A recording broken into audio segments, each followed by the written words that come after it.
if I told you 25 years ago that you could bet $1,000 on whether or not the Miami Dolphins would go 25 years without a playoff win, that probably would have returned 10 mil, if not more. Oh, yeah. Like if you could do that on Kalshi right now or on Polymarket right now and pick any team you want. The Craig Carton Show, only on SportsGrid.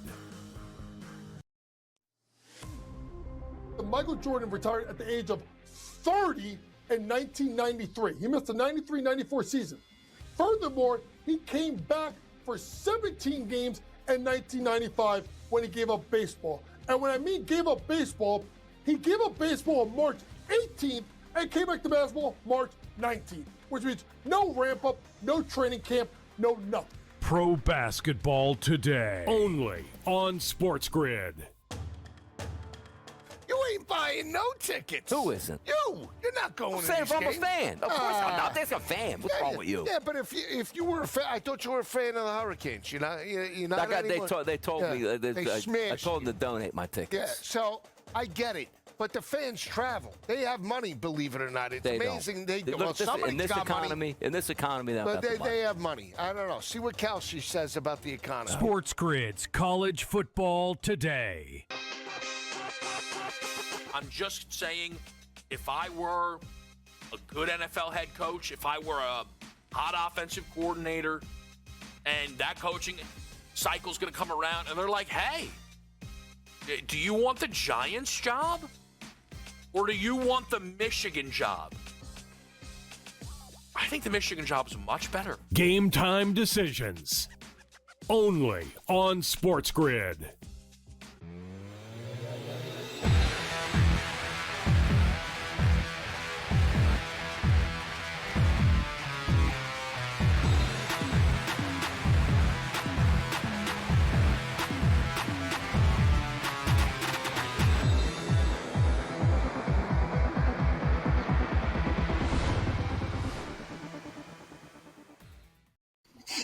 And welcome in. It is In-Game Live Game Day here on a terrific Thursday evening. Scott Wetzel and Gabriel Morency for the next 2 glorious hours, right up until 10 p.m. Eastern Time, watching, analyzing, and, of course, betting on the world of sports. What do we have tonight, you ask? Well, we have the absolute worst college basketball against the spread team in action. How about the 7th worst as well? We also have the 2nd and 4th best against the spread team on the schedule tonight. How about the number 1 over team in the NBA playing this evening, as well as the number 2 under team in the NBA. So we actually got a lot of things to bet on. We got Sean Higgs, winnersandwhiners.com. He'll join us, do a little baseball futures with him. And we got the Brady Cannon, SportsGrid host. We'll do a little golf picks with him as well. So a lot to get to. First up, though, it's game time. What's betting you off tonight, Gabe?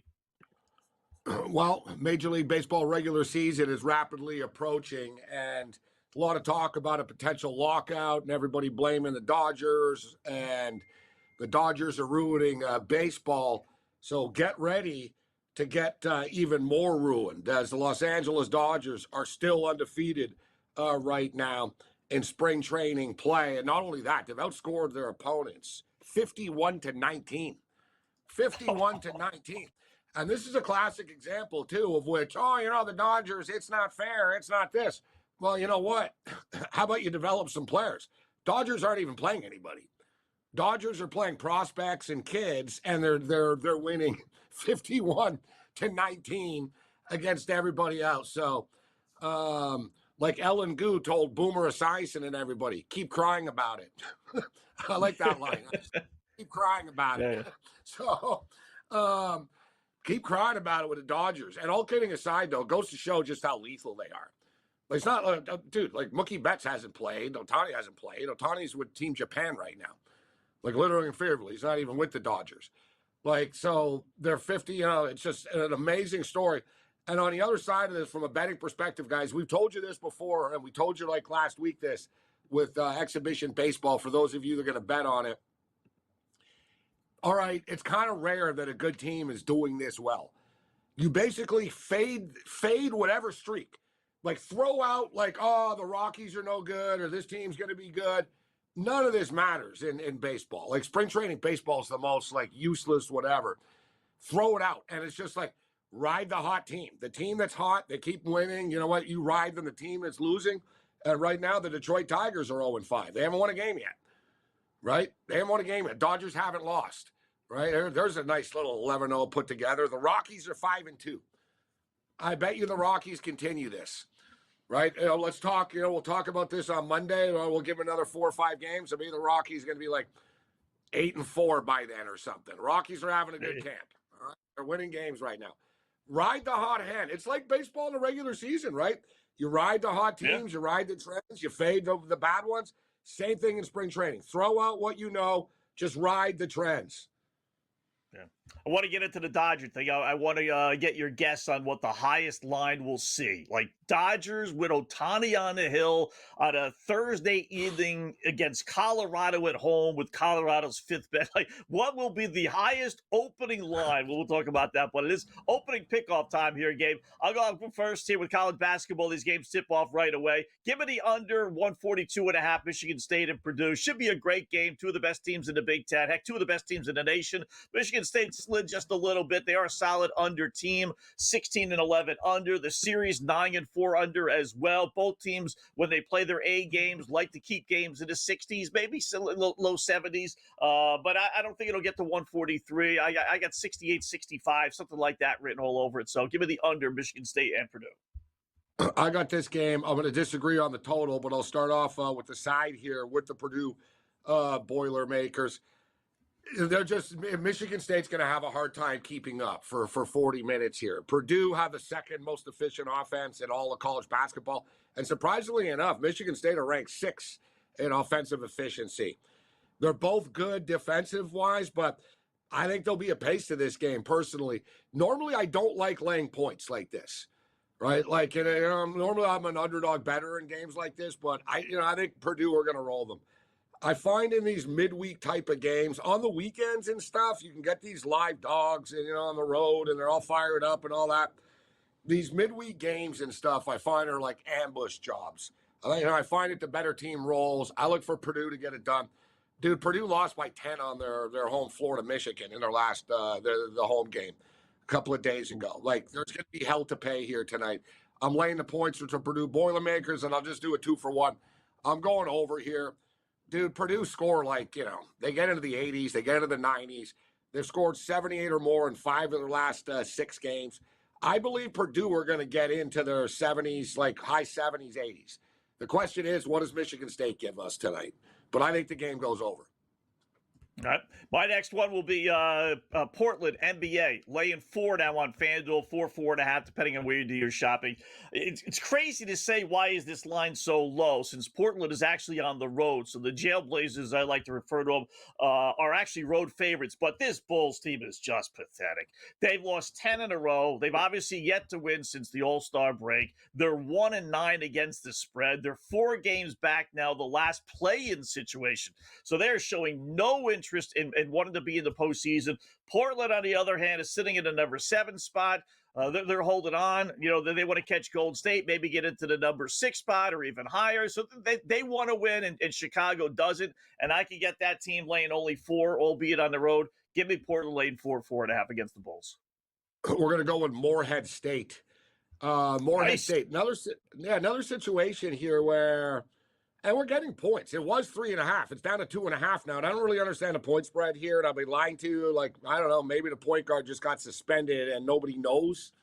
Like, I don't understand the number in this game because Little Rock suck.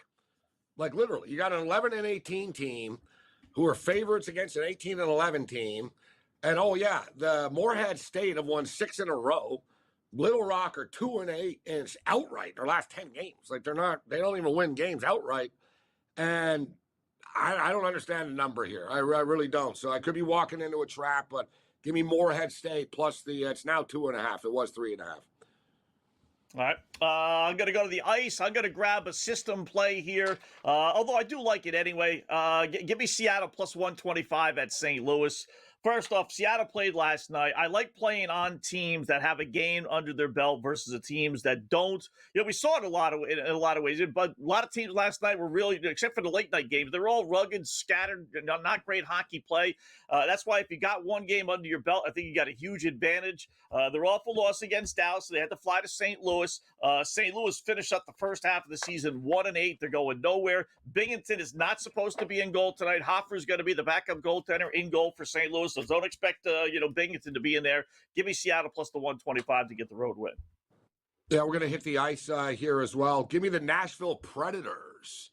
The Nashville Predators to beat the visiting Chicago Blackhawks. You know what? We talked coming into the year about the Predators, and I thought last year was a little bit of an anomaly. They've been a good team over the years. They added better players, and somehow they got worse. Yet something has clicked. It took a while. It's finally clicked, and we'll see if they can continue this out of the Olympic break. But Stamkos is hot now. Stamkos has finally sort of gotten into a rhythm. He's scoring goals. I liked what we saw from Saros. In Milan at the Olympics. Saros is a very streaky goalie. I'm not his biggest fan, but when he's good, he's really good. He's just, he's a lot like a baseball pitcher. It's like one of those, all right, he's got his stuff, we're good. Or it's like, oh, God, he gave up 2 home runs in the first inning, and we have to pull him soon. It's like Saros, I find, is kind of all or nothing. And you can kind of tell early. It's like, yeah, he's got his confidence today. If they get good goaltending moving forward, they're in the mix. I think Nashville, they're in the playoff picture right now. Give me the Nashville Predators to beat the Hawks. Right, opening kickoff. We'll recap when we come back in Game 5.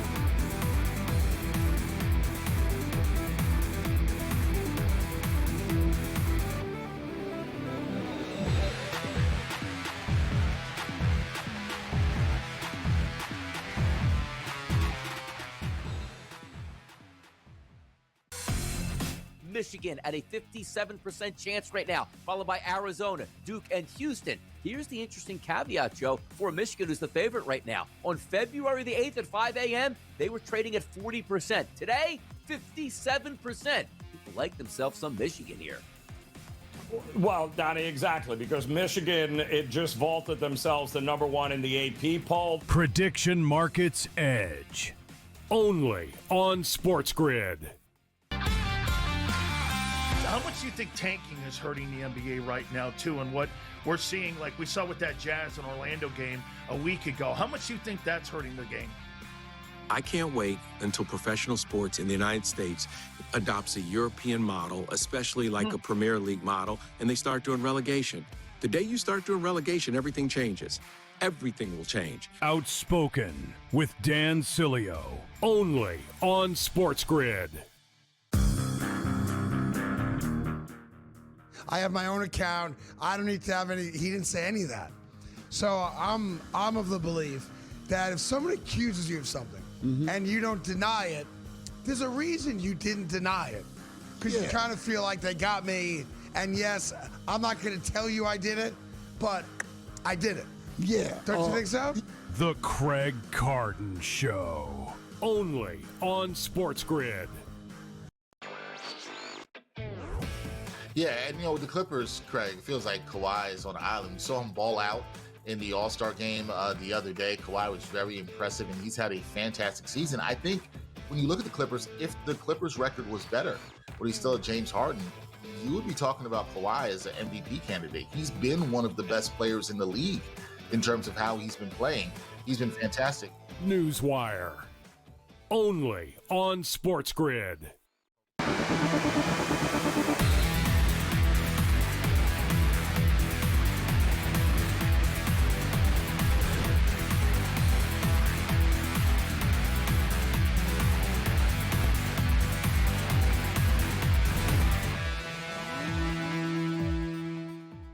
All right, welcome back in Game Live. Game Day here on the grid, just underway with our opening pickoffs as we always start the show. Just to recap, I'll throw one more on there. I got under 142.5 Michigan State at Purdue. I'm going to grab Portland in the NBA against Chicago, laying 4.5, depending on where you do your shopping. Seattle on the ice, plus 125 at St. Louis without Binghamton tonight. And then my last one is Connor Bedard scoring a goal. And you can count on one hand how many times I bet a goal scorer. I just don't think you get the odds. I don't bet that, or I don't bet home runs. I just don't think you get the right odds on that stuff. You're always getting undercut. But tonight I will. It'll be one of the exceptions. It's only plus 170, but it's it's almost 2-1. I think he's going to come out flying. Ticked off, maybe he left off the Team Canada. Even if you threw that out the window, he hasn't played hockey in 3 weeks like a lot of these guys. He's going to be flying. Nashville 9-3 over last 12 games heading into the break, so they like to score. They give up a ton of goals, so I'll take my chances. Not bad. Plus 170. Bedard getting goals. My final play game. Connor Bedard. Connor Bedard should have a strong. I don't know. I was going to say second half, but we're kind of past the second half. But he should have a strong finish to the season. Not a lot of value with him. That's the problem. It's the problem with all like NHL goal scorer props. I would play them more too, but I can't justify it. Like a good example is Steven Stamkos tonight. Actually, I looked at Stamkos. So a good example is Stamkos tonight. And let me see what the number is now. So Stamkos for whatever reason has murdered the Blackhawks in his career. And I told you, I was talking about streaks, guys. The Nashville are 23-2 in their last 25 games against the Chicago Blackhawks. But as far as Stamkos is concerned, dude, like, what does he have here? 22, 35 career games. Stamkos has played the Blackhawks 35 times. He's got 22 goals and 18 assists. It's pretty wild, like, for against one team. So you got 40 points, 22 goals, and 18 assists. Yet, dude, it was like plus 125, Scott. You know what I mean? Like, it's like, like we talk about Ohtani home run props, where it's like, it's almost unplayable. Like, you got to do it when he doesn't hit a home run for 7 games in a row. Yeah. Right? Because if not, literally plus 140 and plus 150 and plus 130. It's like, no way. For a guy to hit a home run, you're getting plus 130 only? Yeah. Even Judge, too. Yeah. Judge, so exactly. So same with Judge. There's a few guys with, shaded, but extreme numbers. But you can sort of live with it in a way almost. It's like, listen, they're playing 162 games. It's going to hit 60 home runs. So it's one of these, like, you're going to sort of say, the odds suck. But I'm not going to say it's harder to score a goal or hit a home run. I'm not comparing the feats of strength. Yet from a betting perspective, it's easier to get a home run than a goal scored, Scott. Yeah. Like, dude, like, it's not easy. The only thing I would say about that, the only thing I would say about that is you control it yourself. But I'm going to say, listen, you control it yourself. You're batting. Unless you get intentionally walked, you're in control. If you're a hockey player, you're not really in control of scoring a goal. It's not a video game. It's not like, I'm going to take the puck and I'm going to go around 5 guys. It's like, no. You need to get past. You need to get a breakaway. You need, like, circumstances need to happen for you to score. You know what I mean? And at least in home run, you're all right, the guy needs to hit the ball over the fence. Hockey, dude, like, whatever. Dude, last night the Edmonton Oilers, Scott, scored 5 goals, right? McDavid didn't have one of them. You know what I'm saying? Like, it's random. It's not like that's why I don't like betting hockey goal score props, guys. I prefer the shots on goal. I prefer even betting points than the goal. Yeah, just the goals. I'm not getting enough bang for my buck unless you get cute and you're like, like the third line guy's going to score at plus 350 or something. I can live with that. Yeah. Here's the other thing about baseball too, and we can maybe break it down. As we get closer to the baseball season, if we're still around. People don't take into account you can get 2 home runs in one game. Well, obviously, Scott. Yeah, but if the guy's got, we'll say 30, 35 home runs, and you think, all right, this guy's got 35 home runs, he plays 140 games, he gets a home run every 3-4 games, whatever the average might be. Yeah, but you're assuming it's 1 home run per game. You could probably deduct 4 or 5 games, maybe 6 games for some of these big monster guys that hit. Yeah, that hit multiple home runs. So they're not really hitting. Judge is not really hitting 50 home runs in 150 games played or anyone else. It's probably that's a good point, to 43, too. Yeah, you're getting 42. squeezed. Yeah, you're getting squeezed even. You're getting squeezed with that. But once again, I don't do the home run props that much. Me neither. I'll do the home run prop before the year starts. I don't mind that. And you got to live, all right, the guy might get injured. It's going to happen. You got to live with it. But, like, I'll bet that. Like, and I bet like 5 guys home run props last year. I went 4-1. I think I lost Bregman. I think Bregman, son of a bitch, Bregman had like 14 home runs, like early. No, I bet him over 20 and a half or whatever, dude. I'm like, oh, Fenway Park, this is going to be easy.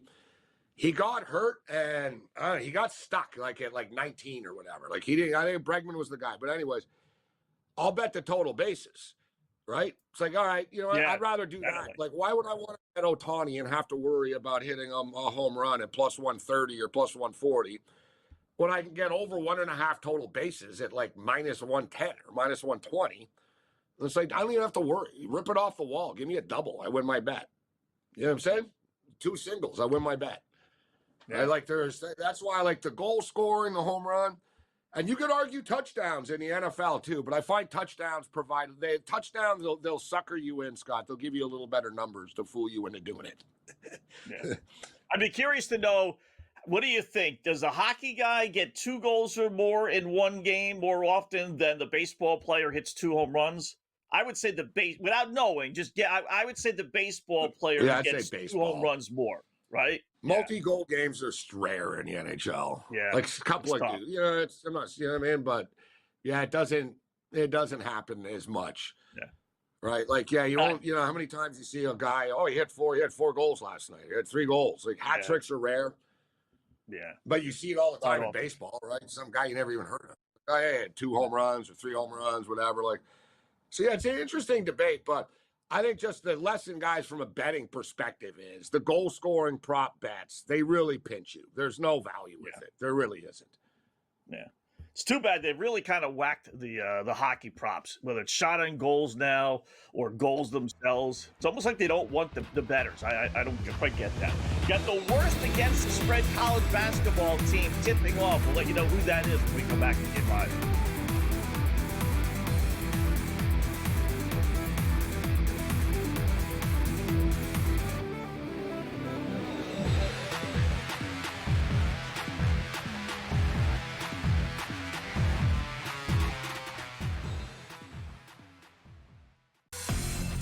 Michigan at a 57% chance right now, followed by Arizona, Duke, and Houston. Here's the interesting caveat, Joe, for Michigan, who's the favorite right now. On February the 8th at 5 a.m., they were trading at 40%. Today, 57%. People like themselves some Michigan here. Well, Donnie, exactly, because Michigan, it just vaulted themselves to number 1 in the AP poll. Prediction Markets Edge. Only on SportsGrid. How much do you think tanking is hurting the NBA right now, too? And what we're seeing, like we saw with that Jazz and Orlando game a week ago, how much do you think that's hurting the game? I can't wait until professional sports in the United States adopts a European model, especially like a Premier League model, and they start doing relegation. The day you start doing relegation, everything changes. Everything will change. Outspoken with Dan Cilio. Only on SportsGrid. I have my own account. I don't need to have any. He didn't say any of that. So I'm of the belief that if someone accuses you of something and you don't deny it, there's a reason you didn't deny it. Because you kind of feel like they got me. And yes, I'm not going to tell you I did it, but I did it. Yeah. Don't you think so? The Craig Carden Show. Only on SportsGrid. Yeah, and you know, with the Clippers, Craig, it feels like Kawhi is on an island. We saw him ball out in the All-Star game the other day. Kawhi was very impressive, and he's had a fantastic season. I think when you look at the Clippers, if the Clippers record was better, but he's still at James Harden, you would be talking about Kawhi as an MVP candidate. He's been one of the best players in the league in terms of how he's been playing. He's been fantastic. Newswire. Only on SportsGrid.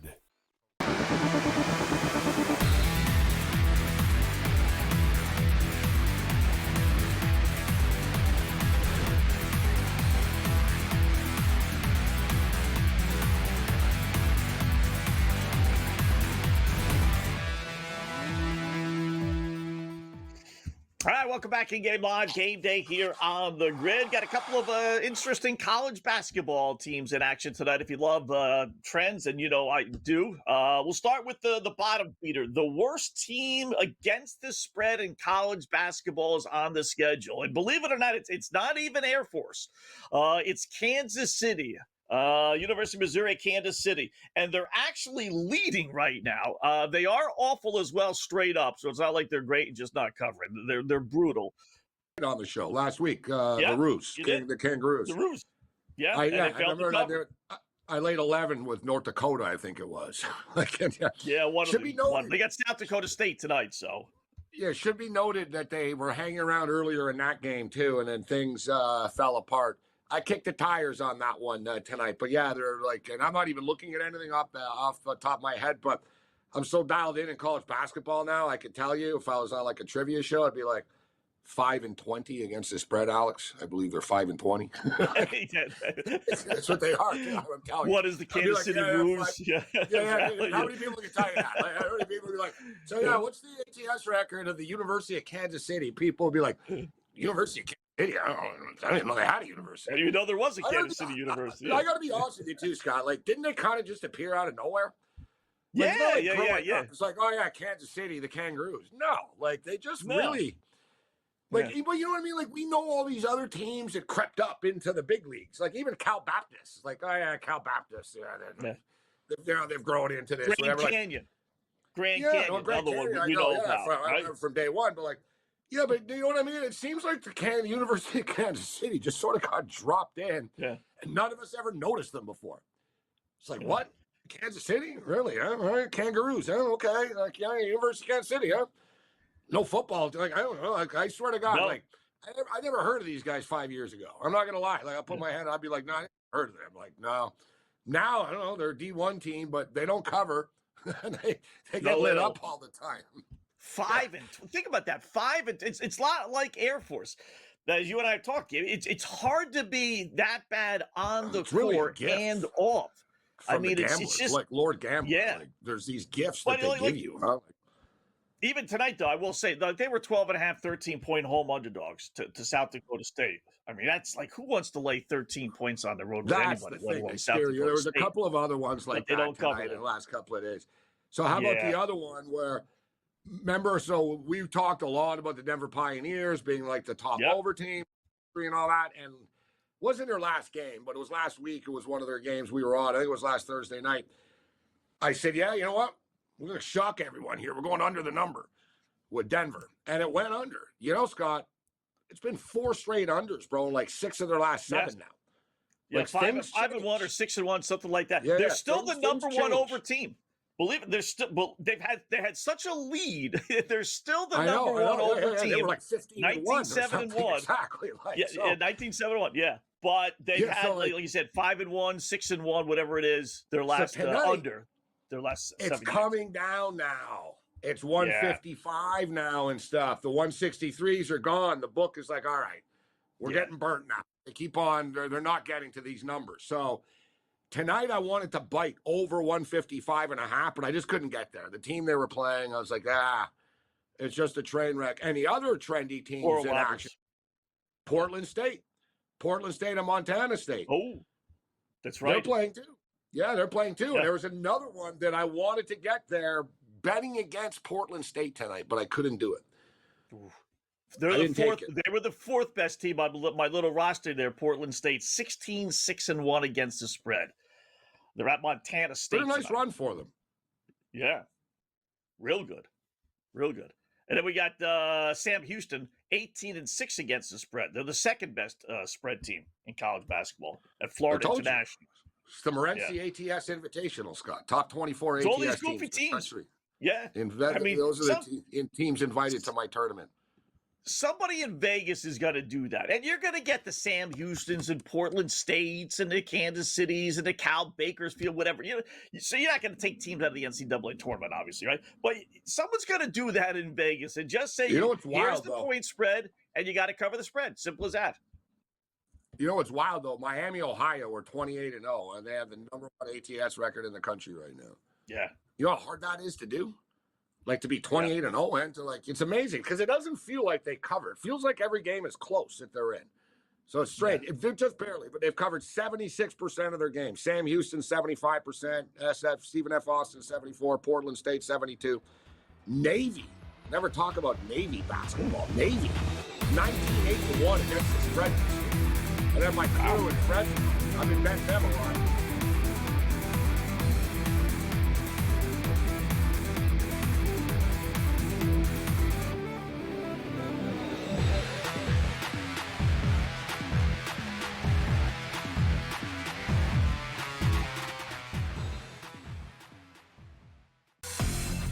Michigan at a 57% chance right now, followed by Arizona, Duke, and Houston. Here's the interesting caveat, Joe, for Michigan, who's the favorite right now. On February the 8th at 5 a.m., they were trading at 40%. Today, 57%. People like themselves some Michigan here.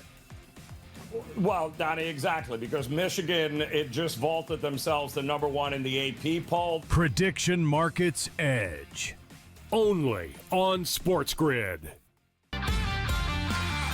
How much do you think tanking is hurting the NBA right now, too? And what we're seeing, like we saw with that Jazz and Orlando game a week ago, how much do you think that's hurting the game? I can't wait until professional sports in the United States adopts a European model, especially like a Premier League model, and they start doing relegation. The day you start doing relegation, everything changes. Everything will change. Outspoken with Dan Cilio. Only on SportsGrid. I have my own account. I don't need to have any. He didn't say any of that. So I'm of the belief that if someone accuses you of something and you don't deny it, there's a reason you didn't deny it. Because you kind of feel like they got me. And yes, I'm not going to tell you I did it, but I did it. Yeah. Don't you think so? The Craig Carton Show. Only on SportsGrid. Yeah, and with the Clippers, Craig, it feels like Kawhi is on an island. We saw him ball out in the All-Star game the other day. Kawhi was very impressive, and he's had a fantastic season. I think when you look at the Clippers, if the Clippers record was better, but he's still at James Harden, you would be talking about Kawhi as an MVP candidate. He's been one of the best players in the league in terms of how he's been playing. He's been fantastic. Newswire. Only on SportsGrid.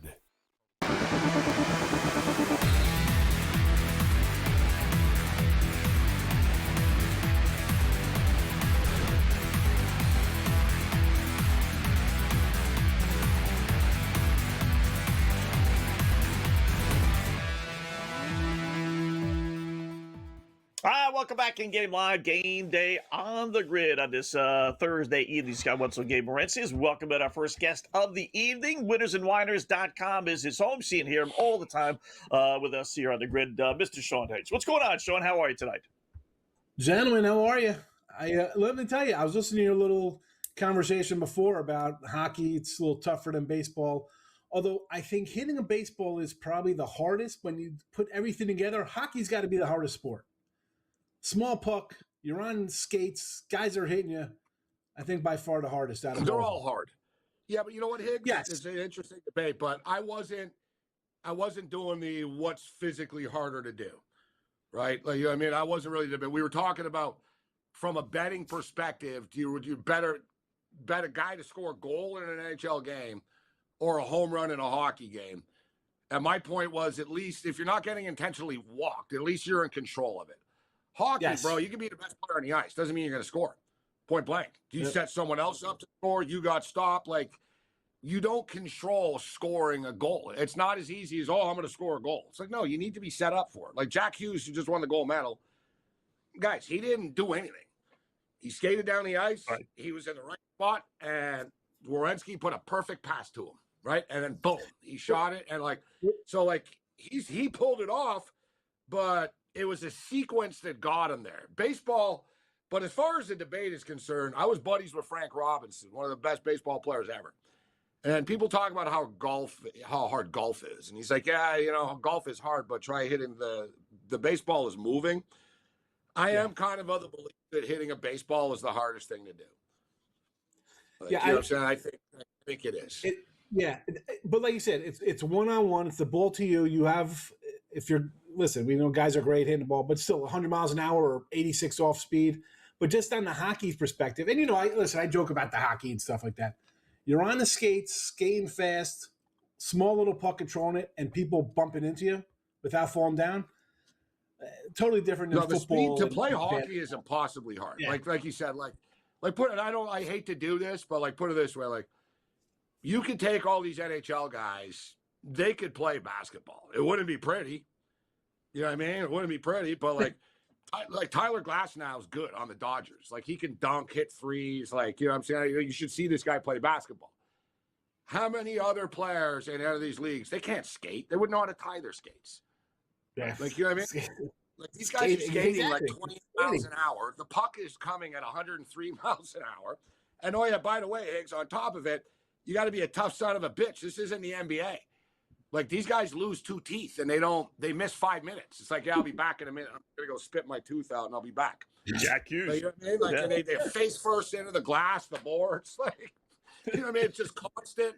Not to mention, you got this little piece of rubber flying around at 100 miles an hour. Yeah. The guys are very worried about getting hit in the face and stuff, right? So everyone's sort of like, it's like, hey, I don't want to get hit in the face with this slap shot, man. Like, it's really going to hurt. Like, people are aware of it. Trust me. I'll tell you, 2 stories. I've told these before real quickly, guys. One with golf and one with hockey. The golf one, playing at the local Bethpage. It wasn't the black course, but the Bethpage black, area, right? And some guy wanted to play with us. It was only me and my buddy. And I don't know if he was a professional or trying to become a pro. I think he said actually he was trying to become a pro. And man, it was just like, oh my God, that's what a pro plays. He's hitting this thing like 300 yards dead center every single hole. It's like, holy fudge. And the other one was hockey, way back when, working at Sport News Radio, way back when in Chicago, local rink, with all the kids there. And a guy must have been a Blackhawk, had to have been. He gets on the ice, guys, and he was just flying. And it was just like such an eye-opening, like, wow, that's how fast these guys. You go to a game and you don't appreciate it because everybody's fast. But when you put a guy like that on the ice with a bunch of schmucks, it's like, oh my God, he was like 10 times fast. Literally, he's just flying up and down. Dude, the women, Hillary Knight on US, she's a little older now, but like she skated like with same with Philippe Poulin on Team Canada. They let them do the NHL skills contest. Right. It scared the hell out of the dudes after the first round. They were like, oh my God, these girls are fast. Like there was a race. It was with Connor McDavid too. And McDavid is freaking fast. Right. If you ever want to see like fast, like McDavid is like one of the craziest things live ever. Like I've seen McDavid live a lot, but I was sitting behind the net. It was during the playoffs. So I went to a bunch of the games in the 7-game series. I went to 3 of the 7 games, whatever. Like, I was in the same place all the time behind the net. And dude, like McDavid would be like at the other end and literally within like 1.8 seconds, man, there's a puck flying at the goalie's head. Like people really not understand the speed of NHL hockey until you're there live. Certain sports, same with soccer, man. Like people on soccer, I get it. It looks boring, a bunch of dudes passing it and stuff. And then you sit in the front row at a soccer game and you're like, dear God, this guy's running like 30 miles an hour. Like, you know what I mean? And they're going on TV. It like looks Scott said, Gabe, tennis is another one. So I can go on, but tennis. Go see tennis live. You're like, oh my God, the ball is fast. Yeah. On TV, How are they it's like getting that ball? they're going back and forth. Live, it's like, I don't know how they return this. Like the first serve, you're like, dude, the ball is a blip, Scott. Boom. And it hits the ball, the wall behind them. It's like, oh my God, this is fast. Yeah. You wouldn't get your arm up, let alone hit. No, you wouldn't even get your you'd arm be defensive, up. Like just sort of like, I used to cover the U.S. Open. Used to cover the U.S. Open. Used to go to the Open all the time. So it's just like it's amazing the level that these guys, all sports really, it's just amazing the level. We all think we could do it, but man, it's crazy. So, what do you got for us? I know college basketball got a big slate tomorrow. Sean, you think you could do it, Wetzel? You do. You're the one that think you get the rebounds and stuff. The rebound I definitely absolutely could do. Blindfolded, by the way. Get a rebound? Please. You think you can get a rebounds in an NBA game? There's no way in hell. They don't want to get boxed out. Like they don't want to rebound. I'd be the only one on the It'd have to be a long rebound. It'd have to be something like. No, it would be underneath the basket. These guys aren't rebounding underneath the basket. Underneath That's the why basket, guards not a lead Hope teams or in help. rebounds. Exactly. Like Higgs said, you can get a random rebound. Someone takes a bad three, Higgs, and it rolls out all the way to the corner. You're standing there, whatever. Boxing out. I mean, I got it. I got it. He's got the guards.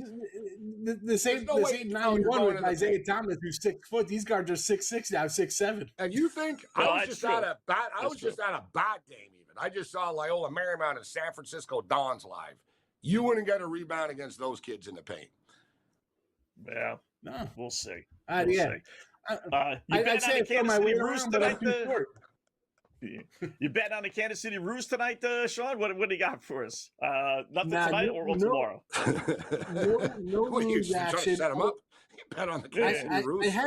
I think I had the Roos last week because they were getting whatever on the road they lost. I'm a Roo guy on the road. They're going to get 12, 15 points. You're a Roo guy on the road, into a really, little play. 11 straight losses against the spread. 5-20 against the spread. Yeah. I want to know how they're called the Roos. How many Kangaroos are in Kansas City? How are they the Roos? How does that even work? Yeah. Part of me thinks it's the stupidest name ever just because it's a K. And the other part is like, yeah, you know what? They actually did it. They went for the Kansas City Kangaroos. I mean, You know, the only other team I know of this, the only other team is there's an AFL football team, the Kangaroos in Australia. Kangaroos? And they're that makes sense, though. Right? Yeah, in Australia. But you're right, Sean. Well, I didn't really think about that. But why has there been like an influx of kangaroos in Kansas City? Or maybe a special zoo there. Kangaroos in Kansas City. It's got to be. It is Roos, right? So it is in reference to kangaroos. This is the kind of stuff that keeps you up at night. I know that. Chief fans are all like meth heads. I know that and stuff. But I don't know. Yeah, really. Falling asleep in the backyard. All right. Hey, wake up dead. Yeah, exactly. All right, so we got college basketball. We'll take a break. We'll come back. I know you got some MLB futures as well. So the baseball season starting. Gabe and I were talking MLB as well. Time to start the money down. Like that. More coming up.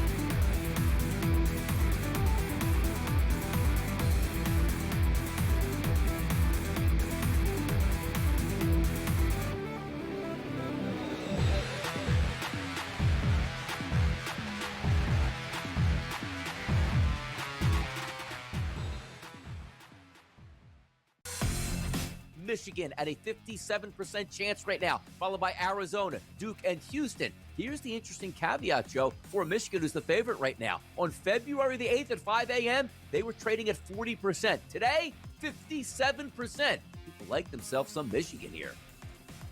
Well, Donnie, exactly, because Michigan, it just vaulted themselves to number one in the AP poll. Prediction Markets Edge.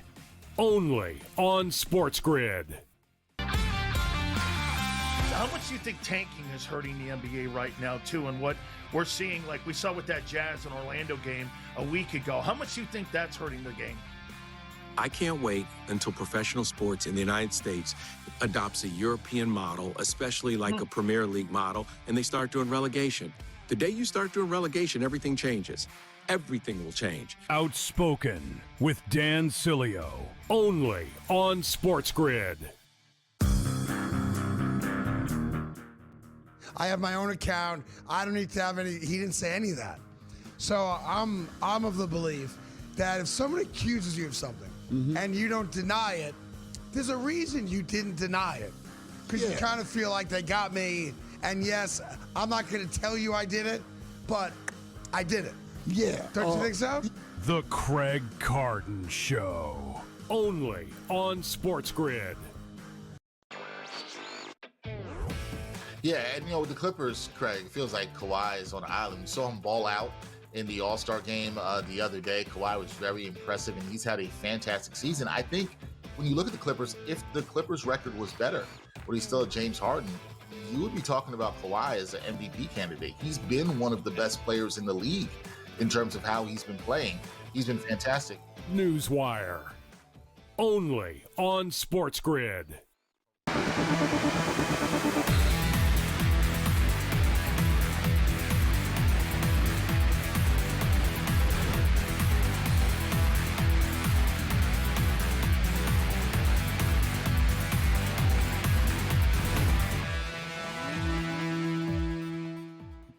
All right, welcome back in Game Live, Game Day on the Grid, talking with Sean Higgs, winnersandwhiners.com, winnersandwhiners.com. So, Sean, let's flip over to baseball here. Baseball futures right around the corner. Not easy locking up your money, right? Baseball season is so freaking long. We've talked about it. Baseball is now, though, Scott. Let me throw it out there. Baseball is now. I know there's futures, but you know what? I'm going to mush myself by saying this, so I won't even say it, actually. But we're doing well.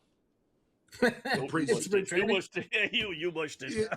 Yeah, no, I was going to say, not only, you know what I mean, but like, we've been on the Dodgers. I haven't taken the Dodgers in all 6. I've taken the Dodgers 4 times now.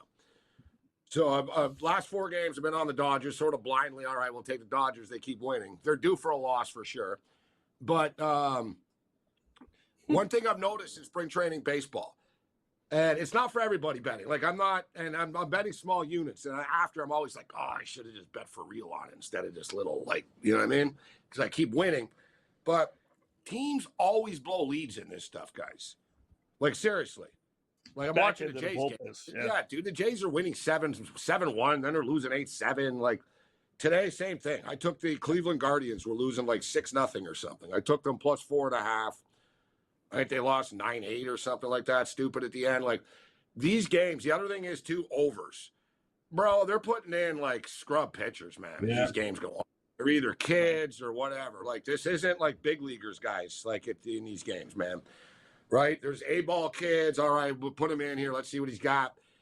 And you see Higgs and Scott, I'm telling you, just for betting, guys, you know, you bet the in-game slow starts. There's a lot of high-scoring games, and don't be scared to jump in. Like, oh, yeah, I'm getting 5.5. They're down by 7.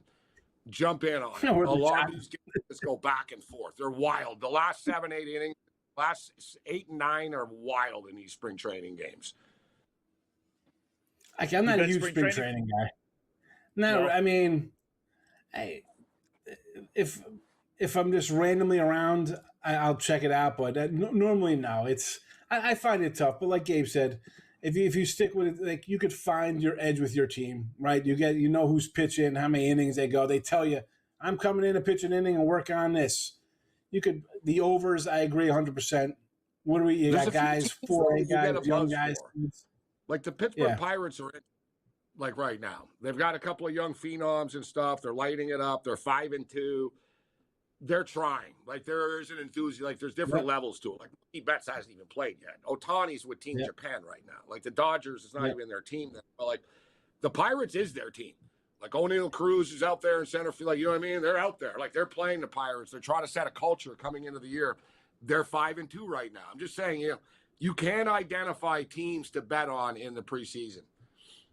I like the Pirates this year. I do like the Pirates this year. Win total over. What's their win total? What is it? I got it at 75.5. Yeah, exactly. I'll tell you 76. Yeah. Are they going to do Bad division. You got to win the Central Division, Sean, don't you? Oh my goodness! I took a flyer on them to win it. You know, listen, little shot there. I look at it this way: if they can get any kind of offense, like not that they're Cleveland, they had the same terrible offense as Cleveland did, and Cleveland was almost overtook Detroit to win the division. You know, like if they can get any kind of hitting, they're going to win some games. Who's in it? Like the Cardinals. I've been down on them the last couple of years. They're awful. They're going to be awful. I am not sold on the Brewers pitching staff. I know they got some young. I mean, you can make an argument. Listen, it's the Cubs division, right? And then you make the argument that the Reds are in the play. I bet the Reds season win total. Like, can the Reds keep that going? I think the Reds are more ahead of the Pirates in the rebuild, personally. I had the Reds last year, and they didn't get there for me. Well, I think they got the win total. I think they did get there. They got their win total. They got there. It was like 76.5 or whatever. They got there. I had them. I had them for the division as well. How about you got the Giants? Maybe again, you take a little flyer, I guess, but you got the Giants winning the West over the Dodgers. Roll. And I feel like, listen, 20-1. I feel like it should be like 50-1. But I can't take the Dodgers. I'm not even a Dodger whoa. I'm like, man, throw the Pirates here. That was like a whoa. Like, oops. I'm waiting for a Nationals to win the National League East pick next. No. Oh, my God. Could have been a parlay. Yeah. I wanted a big number. Like where this year. Remember, Scott, last year, you and I bought into the Giants making the playoffs even at the end, remember? Yeah, Devers, did. say what you will about Devers, bro. The guy can tear the cover off the ball. They sign guys. I'm down. Hey, Louis Rice, great hitter. Giants make the playoffs this year. They're going to be one of the wild cards. That would be a little better than actually win the division. Like, I can see that making win the division. Let me see what they are to make the playoffs. Let's look that up. Oh, you guys see. Go on, Higgs. I'll look it up. Did I take them I was looking to see if I had them to make the playoffs. I probably should take that one. Did I? Yeah, San Francisco take the playoffs again. Make the playoffs. I put $150 on it. Won 275. Like small. They're plus 200 to make the playoffs. The Giants. Yeah, it wasn't a lot. It wasn't a lot. I'm like, you know what? I'll take again. You know, you get these locked up for 10 months. You know, it's February. I'm not gonna see these until, but it's fun. I kind of. It'll lead into my baseball season betting for the regular season. Like I like the teams I like, teams I don't like. You know, the Astros. Give me an under on the Astros. You know, who's pitching for them besides Hunter Brown? I'm not a fan of that. You know, obviously the Dodgers biggest win total on the board. I'll go under. Milwaukee I mentioned. I took it over on the Braves, 88.5. I think a full season of Strider, healthy, back in the flow. Him and Sale at the top of the rotation, they're fine. And again, for the NL East, we talked about the Nats jokingly, but listen, they're in another rebuild. They're not going anywhere. Miami, all right, maybe they take a step forward. The Mets, I'm not loving the Mets staff. They got Peralta. Who else do they got? I mean, I'm not in love with Holmes and Minai and these guys.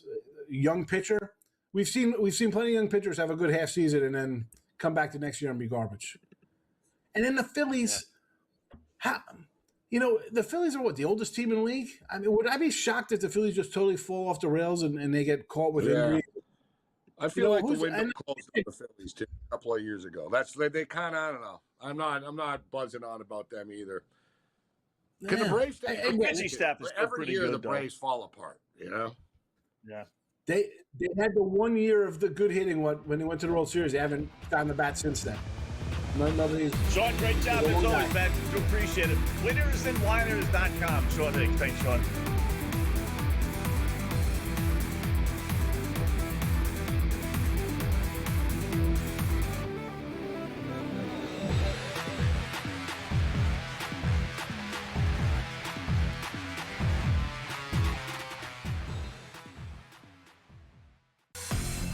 Michigan at a 57% chance right now, followed by Arizona, Duke, and Houston. Here's the interesting caveat, Joe, for Michigan, who's the favorite right now. On February the 8th at 5 a.m., they were trading at 40%. Today, 57%. People like themselves some Michigan here.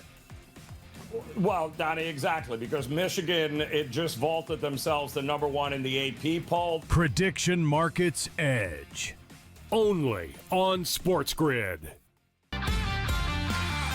How much do you think tanking is hurting the NBA right now, too, and what we're seeing, like we saw with that Jazz and Orlando game a week ago? How much do you think that's hurting the game? I can't wait until professional sports in the United States adopts a European model, especially like a Premier League model, and they start doing relegation. The day you start doing relegation, everything changes. Everything will change. Outspoken with Dan Cilio. Only on SportsGrid. I have my own account. I don't need to have any. He didn't say any of that. So I'm of the belief that if someone accuses you of something and you don't deny it, there's a reason you didn't deny it. Because you kind of feel like they got me. And yes, I'm not going to tell you I did it, but I did it. Yeah. Don't you think so? The Craig Carden Show. Only on SportsGrid. Yeah, and with the Clippers, Craig, it feels like Kawhi is on an island. We saw him ball out in the All-Star game the other day. Kawhi was very impressive, and he's had a fantastic season. I think when you look at the Clippers, if the Clippers' record was better, but he's still at James Harden, you would be talking about Kawhi as an MVP candidate. He's been one of the best players in the league in terms of how he's been playing. He's been fantastic. Newswire. Only on SportsGrid.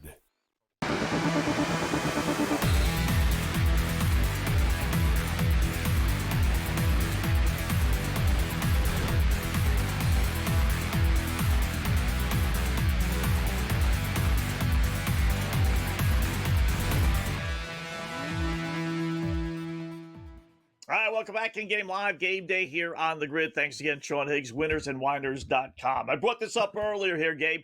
What do you think? Wednesday evening, middle of July, Ohtani on the hill for the Dodgers at home against Colorado and the Rockies' fifth, best pitcher at the bottom of the rotation. What do you think the highest line, opening line, not in game obviously, but opening line will be? Will we hit a 5-1 with the Dodgers this year? Yes. Yeah. I don't want to get extreme. But I was going to say, could we get a minus 650? Can we get a minus 650? We might. Off the top of my head, they hit 550 a few times last year. I remember there were a few times last year. It was like, oh my God, yeah, it was over the top.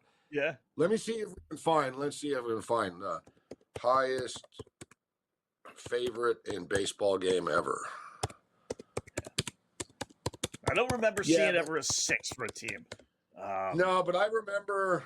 But there were a couple 5s. Yeah, I'm just thinking off the top of my head. I remember like the Clayton Kershaw era when he was in a groove and stuff. Right. There was a thing in Vegas. I was in Vegas in those days too. Is they couldn't set the number high enough, Scott. Like it was in every parlay all the time. Like Kershaw got up to like minus 575 type thing.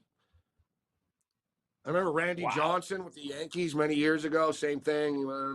Minus 525. Like those Yankee teams, yeah. Yeah, those Yankee teams. That one like year, bad White Sox team. I remember the game. I remember betting it, going, "Oh my God, it's minus 550." Tampa okay, it was bad back then. Yeah. I remember with the local Louis DeLip, it was you had to lay 2.5 runs and 2.5. I'm like, Louis, I'll just use Louis. Like, Louis, that's crazy. Come on. He's like, yeah, but they're winning every game 5-2, 6-2, 7-2, and I can't get anybody to bet against them. So, and it's like that was like one of the best against the spread runs of baseball. I found it, Scott. That won 110 games. What do you got? God, I'm good at this. All right, we found it. So yeah, we're right. So I got back to 2005 here. Okay. Highest favorite since 2005. Got a minus 520. Wow. The Houston Astros are minus 520 against the Angels. Baltimore? A couple of years. Against the Angels, okay. Remember the Orioles one time. Wow. Oh, you know what? This article stops, though, in 2022. I'm noticing right now. Because I'm like, why is it all like whatever? Like, yeah, I'm seeing 454. A lot of 400s. Houston Astros, minus 521. Houston Astros. So the 2019 Astros, who were dominant, the cheating Astros. Right. They were like... minus 518 favorites against the Tigers. They were minus 500 a couple of times, the Astros, that year. A lot of minus 400s. I got a lot of Dodgers here, Scott. Minus 400, minus 420s. A lot of Dodgers on the list. But this Astros team, 2019, minus 403, minus 503, minus 518, minus 462, minus 434. LA Dodgers, minus 485. So, yeah, like, all right. Like, so we've seen a barometer here. Yeah. Like, off the top of my head is like, I said 550, 575, that the highest I remember. Yeah. I think we could hit a 6. Let's say the Dodgers are like 90 and 13, not 13, 90 and 20, 90 and 22 or something. You know what I mean? Let's say they're on this historic, crazy run, and they're playing the Colorado Rockies that are terrible. Yeah. I mean, we saw last year, bro, they were minus 2.5 on the run line a lot, right? We couldn't lay 1.5 anymore. Yeah, they took that away. And I'll tell you what, the last 2 years, you think about it, you've had the Rockies last year and the White Sox 2 years ago. So I got a feeling we've seen some 5s over the last 2 years that we're just not like remembering. Yeah. No, there's been 5s, and may rest in peace. I remember talking with our boy Sharapan about this. Yeah. Talking about like, wow, minus 550, minus 5, whatever. Like, yeah. So I guess I don't think there's been a 6. I mean, in the last 3 years, I would remember. I got numbers. I'll keep looking, but I got numbers from 2005 to 22 here. That's what I just found. I don't think there would be one before that. No. So it was rare that you get to 200s. Like 210, 220s was usually the highest I remember growing up. Let's be real, Scott. They were betting in like the 60s and stuff. I can imagine Sandy Koufax or something was an 8-1 favorite with some bookie in Brooklyn. Yeah. Okay, you want Sandy Koufax? Sure, 10-1. Yeah, 10-1. Yeah. So does everyone else. I'm not giving you Colfax. Exactly. Yeah. Oh, that's funny. Yeah, those old Yankee teams and everything. So, yeah, I got a feeling we're going to get a 6-1, yeah. Because now the numbers are inflatable. That now that they have no problem just keep on betting them higher and higher and higher. So, all right, hour number 2, late night kickoff coming up next.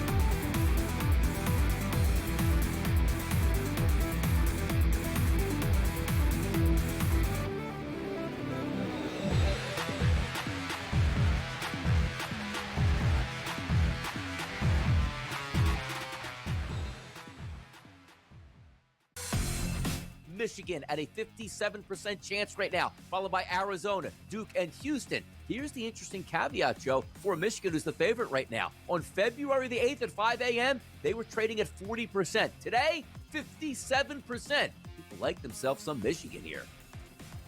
Well, Donnie, exactly, because Michigan, it just vaulted themselves to number 1 in the AP poll. Prediction Markets Edge. Only on SportsGrid. How much do you think tanking is hurting the NBA right now, too? And what we're seeing, like we saw with that Jazz and Orlando game a week ago, how much do you think that's hurting the game? I can't wait until professional sports in the United States adopts a European model, especially like a Premier League model, and they start doing relegation. The day you start doing relegation, everything changes. Everything will change. Outspoken with Dan Cilio. Only on SportsGrid. I have my own account. I don't need to have any. He didn't say any of that. So I'm of the belief that if someone accuses you of something and you don't deny it, there's a reason you didn't deny it. Because you kind of feel like they got me. And yes, I'm not going to tell you I did it, but I did it. Yeah. Don't you think so? The Craig Carton Show. Only on SportsGrid. Yeah, and with the Clippers, Craig, it feels like Kawhi is on an island. We saw him ball out in the All-Star game the other day. Kawhi was very impressive, and he's had a fantastic season. I think when you look at the Clippers, if the Clippers' record was better, but he's still a James Harden, you would be talking about Kawhi as an MVP candidate. He's been one of the best players in the league in terms of how he's been playing. He's been fantastic. Newswire. Only on SportsGrid.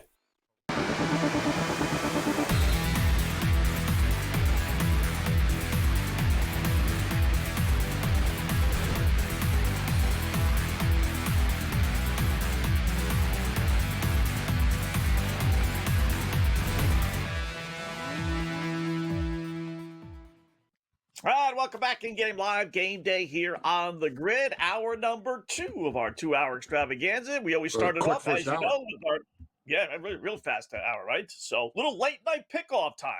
I'll go first here, game. I'll start in the NBA. This is going to be an against the grain. It makes no sense, but sometimes you have to do that, right? Hence, opposite picks. No Kawhi Leonard for the Clippers tonight. No center John Collins. Haven't gotten Sexton in the uniform yet since the trade. So they got basically nobody playing, but the Clippers are at home getting 8.5 against Minnesota. It's more of an anti-Minnesota play than it is a pro-Clippers play. But Minnesota on the road, 8-12 as road favorites against the spread. Not good. They're only 5-4 their last 9 games, 2-7 against the spread. Not good. And they have the 4th worst against the spread record in the NBA at 25-34. So they're a horrible team to bet on. I have no faith in them basically winning by double digits. So I'll take a little flyer. You do it every once in a while. Give me the Clippers plus the 8.5 to keep this thing semi-close. I want to start off quickly with this one because they just tipped off, and unfortunately, it's good news, bad news. I like Utah Tech, but they're up 5-0. It's a damn thing with these games, man. They tip off right away. They get on the wrong side. All right, look, Albel and Christian just hit it too, so that softens the blow a little bit. But so they were 2.5. Now they're 4.5. But I like Utah Tech here tonight, guys. One of the better teams in the conference. I did a thing on our podcast today. You can check it out. I posted it on X. We actually talked to our boy Julio Rosario. I told you about him, Scott. He was the Chicago State guy. Chicago State, yeah. So it's just funny. Like, he knows all these crappy teams. So, like, I asked him about Miami of Ohio. We were talking about conference rankings, and I said, you did WAC games, bro. You've been in the WAC for years. So, like, is the WAC really better than the MAC? And we got into all that and stuff in the school, and it was funny. He brought up, he goes, yeah, no one really knows Utah Tech. Like, they kind of another one of these teams came out of nowhere, but They're good Utah Tech. So give me the Utah Tech. Give me Utah Tech tonight, -2.5. All right. On the ice, I'll go. I'll grab Colorado back to our system play on a team that played, taking out a team that is yet to play since the All-Star break. Laying only $1.50 as well at home, which, the Avalanche, coming off the win last night at Utah. Good win, 4-2, I think the final was. Little surprised that line is so low. Maybe we're getting a backup goaltender. Maybe some guys aren't playing for some reason. I don't know. I know Minnesota's red hot. They've been playing great. Heading into the All-Star break and everything else. But I'll take Colorado minus the 150 at home. Hey, you know what? I like this. This is a really fun game. So the Avs got it done last night. We liked them. Give me the Wild and the Avalanche over 1.5 in the first period. So I'm going to start off. I got a player prop in a second, but give me the Wild and Avalanche over 1.5 over 1.5 in the first period to play, -140. All right. I'll grab the over. I gave it to the guys this afternoon when it was 5.5, but it's already up to 6.5. And in fact, -120 last time I checked. Edmonton and the LA Kings. These are two teams that actually had the overs last night. Both lost, giving up 6 goals. Their games had 10 and 11 goals respectively. So I don't know how this is not going to get to 7, 4-3, 5-2, 5-3. Give me Edmonton, LA over 6.5 if that's your number. Wow, man, that LA King game last night was crazy. With the Vegas Golden Knights, the last couple of minutes, and same with the Oilers. We talked about no goals. I know you bet the overs in the late night games, and it exploded late in those games. So now you got an LA King team that gave up 1 million goals last night against the Oilers, who gave up 1 million goals last night. Listen, one of the hottest players in the world right now, great player. It bothers me because he was on the Canucks and they traded him or whatever, so it sucks that he's gone. But he's lighting it up. It's Quinn Hughes. He had a great Olympics. He's been great with the Minnesota Wild. He's got a point, Scott. He's a defenseman, too. It's pretty wild. He's for a defenseman. He's got a point in 10 straight games. 10 straight games before the break. Yeah, 10 straight games. It's -190 to get 1 point or more. But you want to talk, we were talking about weighted value earlier about like goal scores and home runs don't really add up to value. But when somebody's done something 10 times in a row and it's only -190, that is not bad, right? That is pretty good odds. And there should be goals in this game. He's going to be part of something. He's going to be part of a power play assist that he might score. So let's go with Quinn Hughes to record a point. I remember Zach Werenski had a similar streak. He's amazing. Points. Yeah, he had if points Zach in 14 of Werenski 16. was on the Toronto Maple Leafs or the Florida Pan, whatever. If he was on if he wasn't on the Columbus Blue Jackets, which is basically like being on the Utah Jazz of the NHL or something. You know what I mean? They're better than Utah, but you know what I mean. Dude, nobody talks about the Columbus Blue Jackets. Nobody talks about. Yeah, I was gonna say they rank among you talk about obscure teams in each individual sport. Yeah, brand name. If you ask old ladies at a mall, have you heard of the LA Lakers? They'd be like, oh yeah, I've heard of them. Yeah. Have you heard of the Toronto Maple Leafs? Yeah, you have. They'd be like Columbus Blue Jackets. They'd be like, I don't know that. No idea. No, I think the soccer team probably has more notoriety. The Columbus, the Columbus Crew. Yeah, the Columbus Crew are actually pretty popular. Yeah, they got a big base. They the Crew. Yeah, Columbus Crew. Yeah, right. So, worldwide, because soccer's more popular. You're right. If you walked into a bar in England or Germany or something, they'd be like, yeah, I've heard of the Columbus Crew. Jackets, no, I don't know that. No. Was that the college? Is that the local college or something? What the hell's a Blue Jacket? What does that mean? Think about that. Yeah. First of all, your nickname, no one knows what it is. You're also the home of Ohio State. You're home of the soccer team. And you're in the same town as literally the same town as Ohio State, Columbus. How do you Columbus. you're a second-class citizen to a college team. To a college, yeah. To soccer and to college. You know you're in trouble, right? So anyway, give me UC San Diego laying 14.5 against Cal State. Bakersfield is my last one. It's an anti-Cal State to play. They are the 7th worst college basketball team against the spread. 8-17-1. So you're laying in the double digits, but you're at home, and San Diego's a good team. Bakersfield does stink, so that's why the number is what it is. So give me San Diego laying 14.5. Our last pick here will be the San Jose Sharks tonight against the Calgary Flames. Man, the San Jose Sharks, are they going to make the playoffs? No, but they're actually in the mix. Like, if they went on a run, like, it's not out of the realm of possibility. So, look, they're 27, 24, and 4 on the season. They're actually a plus 500 team. They got one of the best players in the world coming off a great Olympic Games. He's ready to play. He's like, you know what I mean? I'm with the Sharks now. Let's go. We're with Celebrini.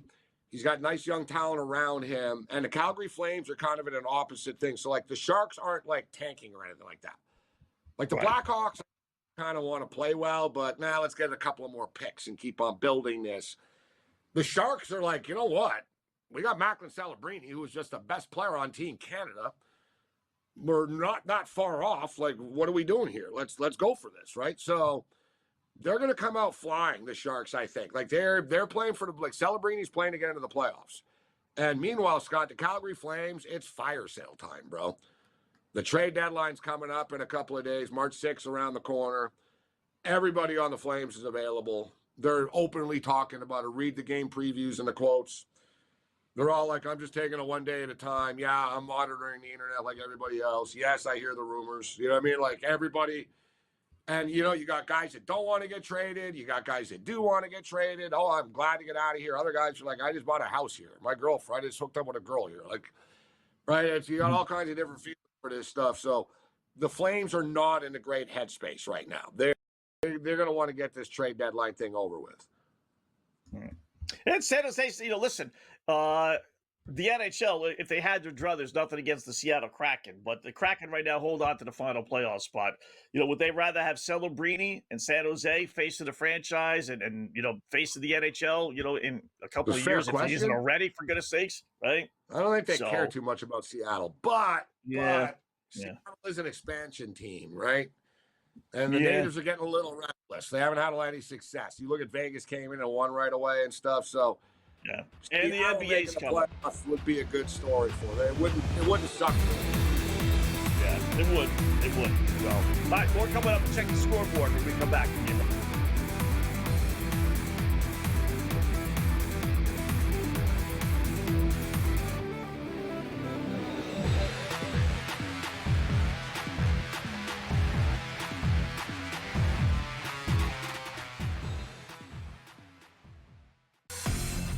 Michigan at a 57% chance right now, followed by Arizona, Duke, and Houston. Here's the interesting caveat, Joe, for Michigan, who's the favorite right now. On February the 8th at 5 a.m., they were trading at 40%. Today, 57%. People like themselves some Michigan here.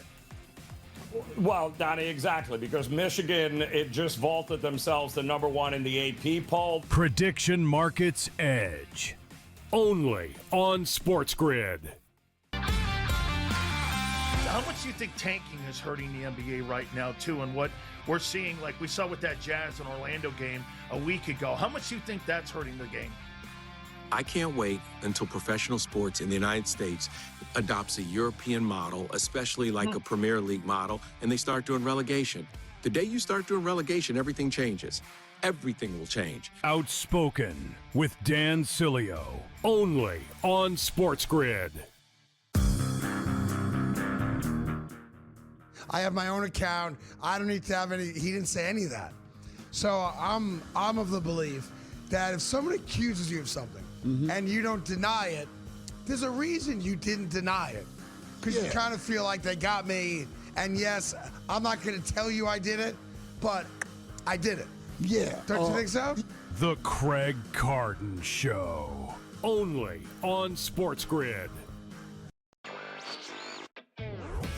Yeah, and you know, with the Clippers, Craig, it feels like Kawhi is on an island. We saw him ball out in the All-Star game the other day. Kawhi was very impressive, and he's had a fantastic season. I think when you look at the Clippers, if the Clippers record was better, but he's still James Harden, you would be talking about Kawhi as an MVP candidate. He's been one of the best players in the league in terms of how he's been playing. He's been fantastic. Newswire. Only on SportsGrid.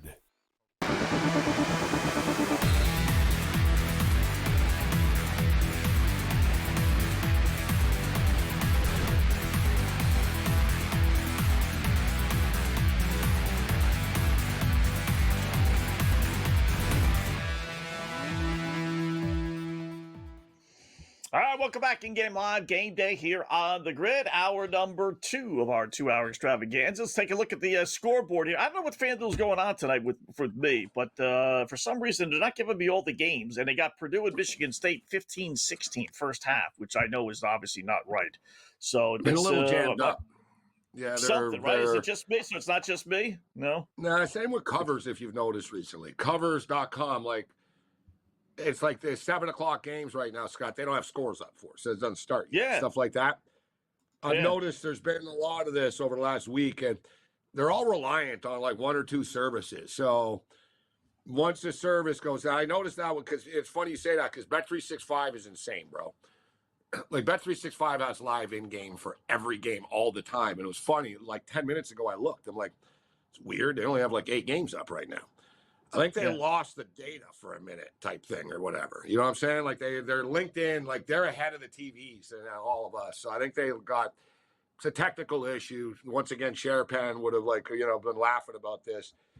They freak out sometimes. Like they lose that's, you see at the end of the game all the time now. Data presented by Sports Radar. I mean, we used to be affiliated with. I think they are with us. Sports Radar, Sports Radar. Yeah, that's the company. They're feeding this stuff to the sports books, like the stats and stuff. Like before, it's like this is like way before ESPN.com. Like they're a minute ahead type thing, right? It's so they get linked in. Because I've asked about like other leagues and stuff. Like I've actually had people ask me like, hey, Morency, or like, can you get our league to get like bet on and stuff? Right. Like soccer leagues, MMA companies have asked me like, how do we go about getting people to like take bets on our league? And the sports book, Bet Online will do it themselves. Like they're the only ones that'll look at something and go, all right, we'll make a number for that. Like, okay, this league or a fight company will do that. But for the most part, Scott, it's all, they've got to be in the Sports Radar database type thing. Like, it's long stories. You're getting tactical, but they got to be in the days. But I've noticed that. Speaking of which, though, how about this scoreboard? I got the game on. I'm flicking around here, and Pittsburgh Penguins just scored 2 goals. The Devils and Penguins it's been 1-1 all night. And, like, it was crazy because there was a ton of action. It was a pretty good game, actually, for, like, bad teams or whatever. No Sidney Crosby. And the Penguins just scored twice, Scott. They're about to win 3-1. They're up 3-1 right now without Crosby. Wow. I didn't think they were going to make the playoffs, dude. Like, I was like, nah, you're not going to be able to do this without Crosby. You're not going to be able to do this. But you and I talk about it in the NHL. Man, every 2-point win is critical, man. Like, you get another 2 points. It's hard for teams to catch you. Like, they win a couple of games. Like, even if they went 500 for the next, 8 games without Crosby or something, that'd be a massive success for them. Right? I was like, the wheels are going to fall off, but no. And I think this is where the inspiration comes in a little bit, too, where Crosby is so beloved, Scott, and so loved by his teammates and everything. Man, in the room. They're like, you know what?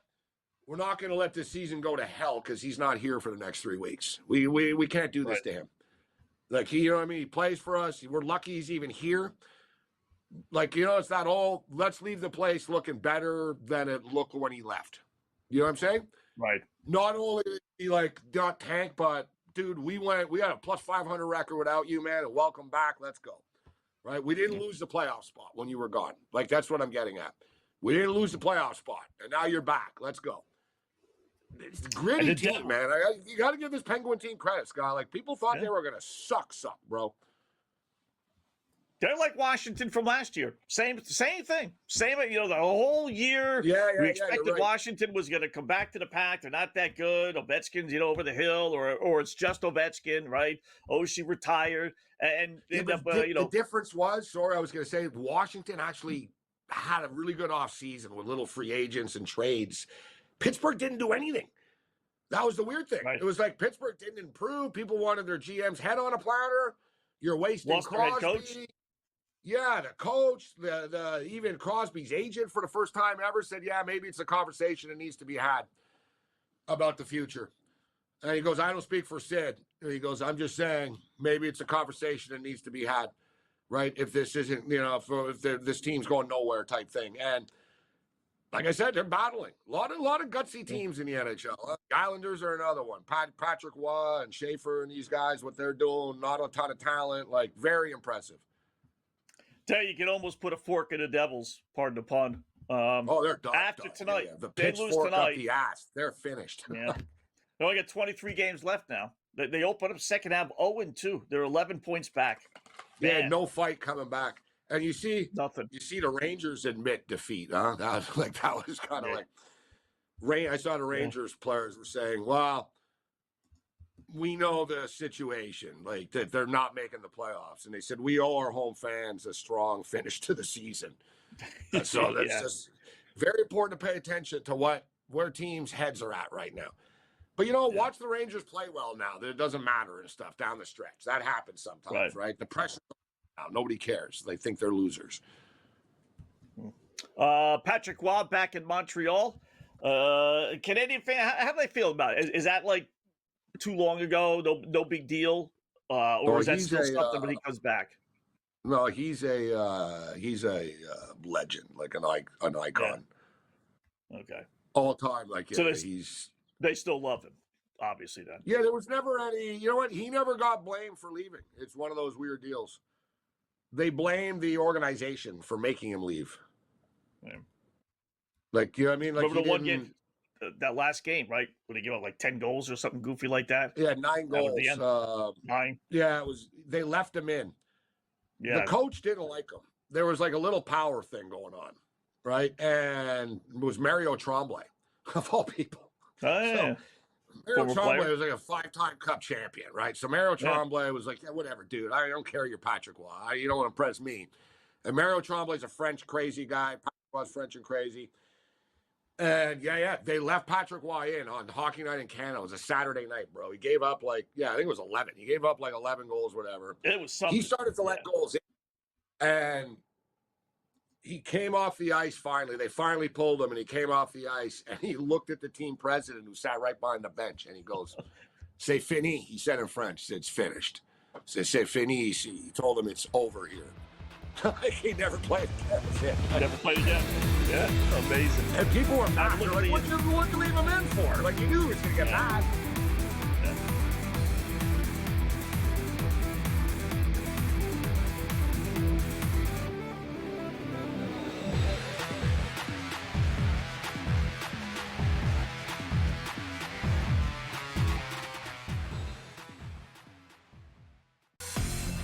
Michigan at a 57% chance right now, followed by Arizona, Duke, and Houston. Here's the interesting caveat, Joe, for Michigan, who's the favorite right now. On February the 8th at 5 a.m., they were trading at 40%. Today, 57%. People like themselves some Michigan here.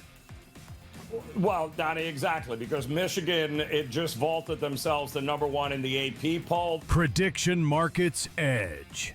Only on SportsGrid. How much do you think tanking is hurting the NBA right now, too? And what we're seeing, like we saw with that Jazz and Orlando game a week ago, how much do you think that's hurting the game? I can't wait until professional sports in the United States adopts a European model, especially like a Premier League model, and they start doing relegation. The day you start doing relegation, everything changes. Everything will change. Outspoken with Dan Cilio. Only on SportsGrid. I have my own account. I don't need to have any. He didn't say any of that. So I'm of the belief that if someone accuses you of something and you don't deny it, there's a reason you didn't deny it. Because you kind of feel like they got me. And yes, I'm not going to tell you I did it, but I did it. Yeah. Don't you think so? The Craig Carton Show. Only on SportsGrid. Yeah, and with the Clippers, Craig, it feels like Kawhi is on an island. We saw him ball out in the All-Star game the other day. Kawhi was very impressive, and he's had a fantastic season. I think when you look at the Clippers, if the Clippers' record was better, but he's still a James Harden, you would be talking about Kawhi as an MVP candidate. He's been one of the best players in the league in terms of how he's been playing. He's been fantastic. Newswire. Only on SportsGrid.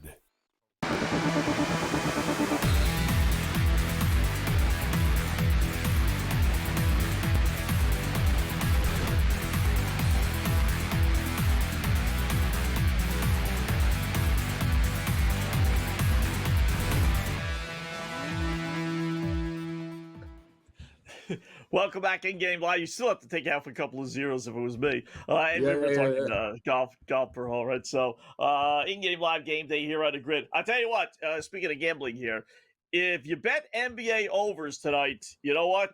You might not lose a game. That's how crazy the scores have been so far tonight.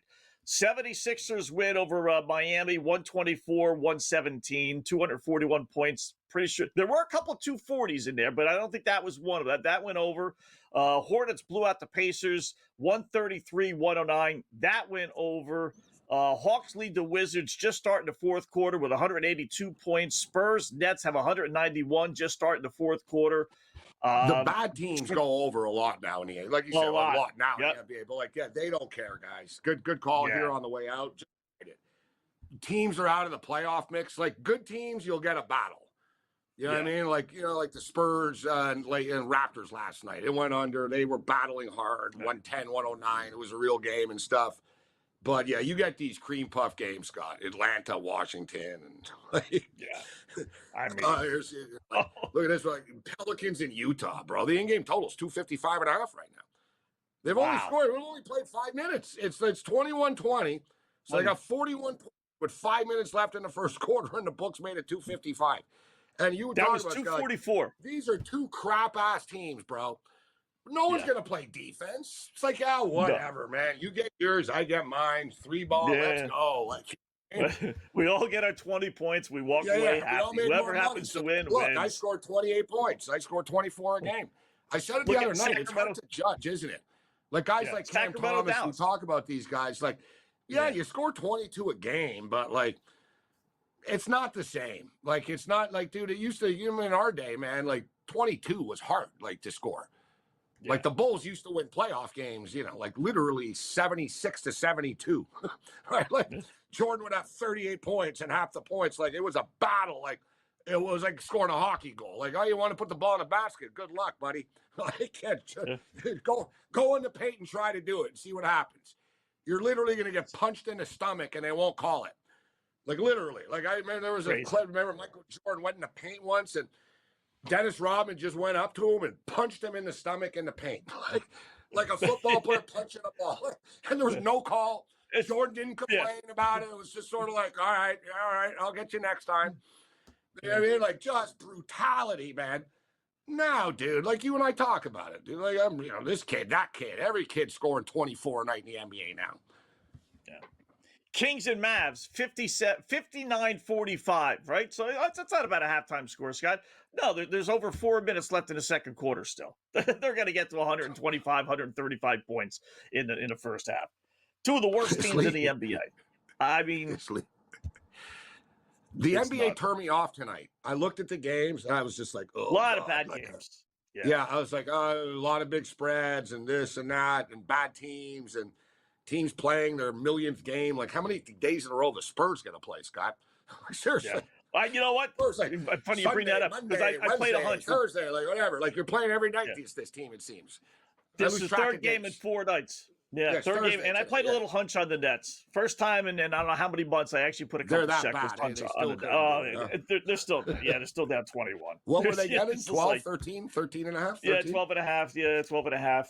I saw it go down as low as like 9 and a half. Like, okay, I must be on the right side of this thing because I put it in early. They're down 23. The Spurs are that good. So bad. Like the Spurs are that good where it's like, we'll beat the good teams, and then even on a back-to-back against a bad team, we'll smoke them. Yeah. And that's 3 different cities too. Oklahoma City right before our eyes, guys. Like, let's just be real. Like, this is a monster. The Spurs, this is their 11th win in a row outright. And they're winning on the road. This is not even at home, guys. They're just playing. They played the Pistons and Raptors. It's not easy to do that. Yeah. Pistons and Raptors are good teams. It's not like, they're beating up on. No, they just went on the road and beat the Pistons and Raptors on a Monday and Wednesday back-to-back, like, with ease. Like, no problem. You know what I mean? Wembanyama had 12 points only last night, and they still won the game. They still won. It's amazing. 3 different cities. It's not like 3 games at home, not that big a deal. But, they went from, Toronto to Detroit, or Detroit to Toronto to Brooklyn, and they're still winning by 20. So they're a focused group, this team. They're a focused team.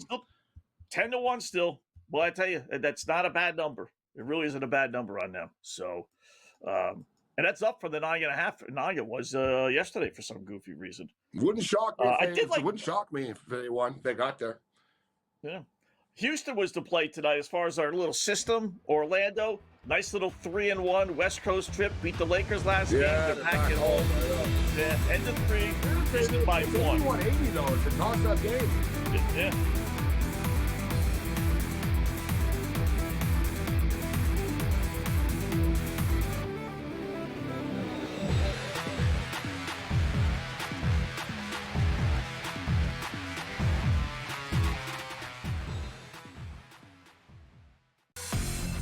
Michigan at a 57% chance right now, followed by Arizona, Duke, and Houston. Here's the interesting caveat, Joe, for Michigan, who's the favorite right now. On February the 8th at 5 a.m., they were trading at 40%. Today, 57%. People like themselves some Michigan here.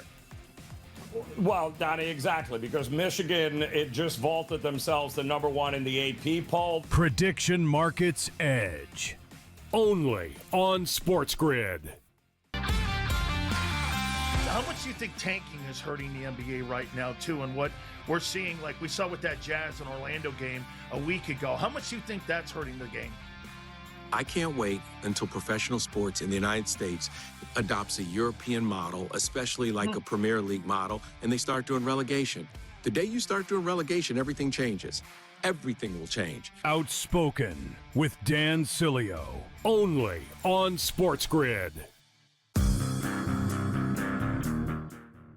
I have my own account. I don't need to have any. He didn't say any of that. So I'm of the belief that if someone accuses you of something and you don't deny it, there's a reason you didn't deny it. Because you kind of feel like they got me. And yes, I'm not going to tell you I did it, but I did it. Yeah. Don't you think so? The Craig Carton Show. Only on SportsGrid. Yeah, and with the Clippers, Craig, it feels like Kawhi is on an island. We saw him ball out in the All-Star game the other day. Kawhi was very impressive, and he's had a fantastic season. I think when you look at the Clippers, if the Clippers' record was better, but he's still James Harden, you would be talking about Kawhi as an MVP candidate. He's been one of the best players in the league in terms of how he's been playing. He's been fantastic. Newswire. Only on SportsGrid.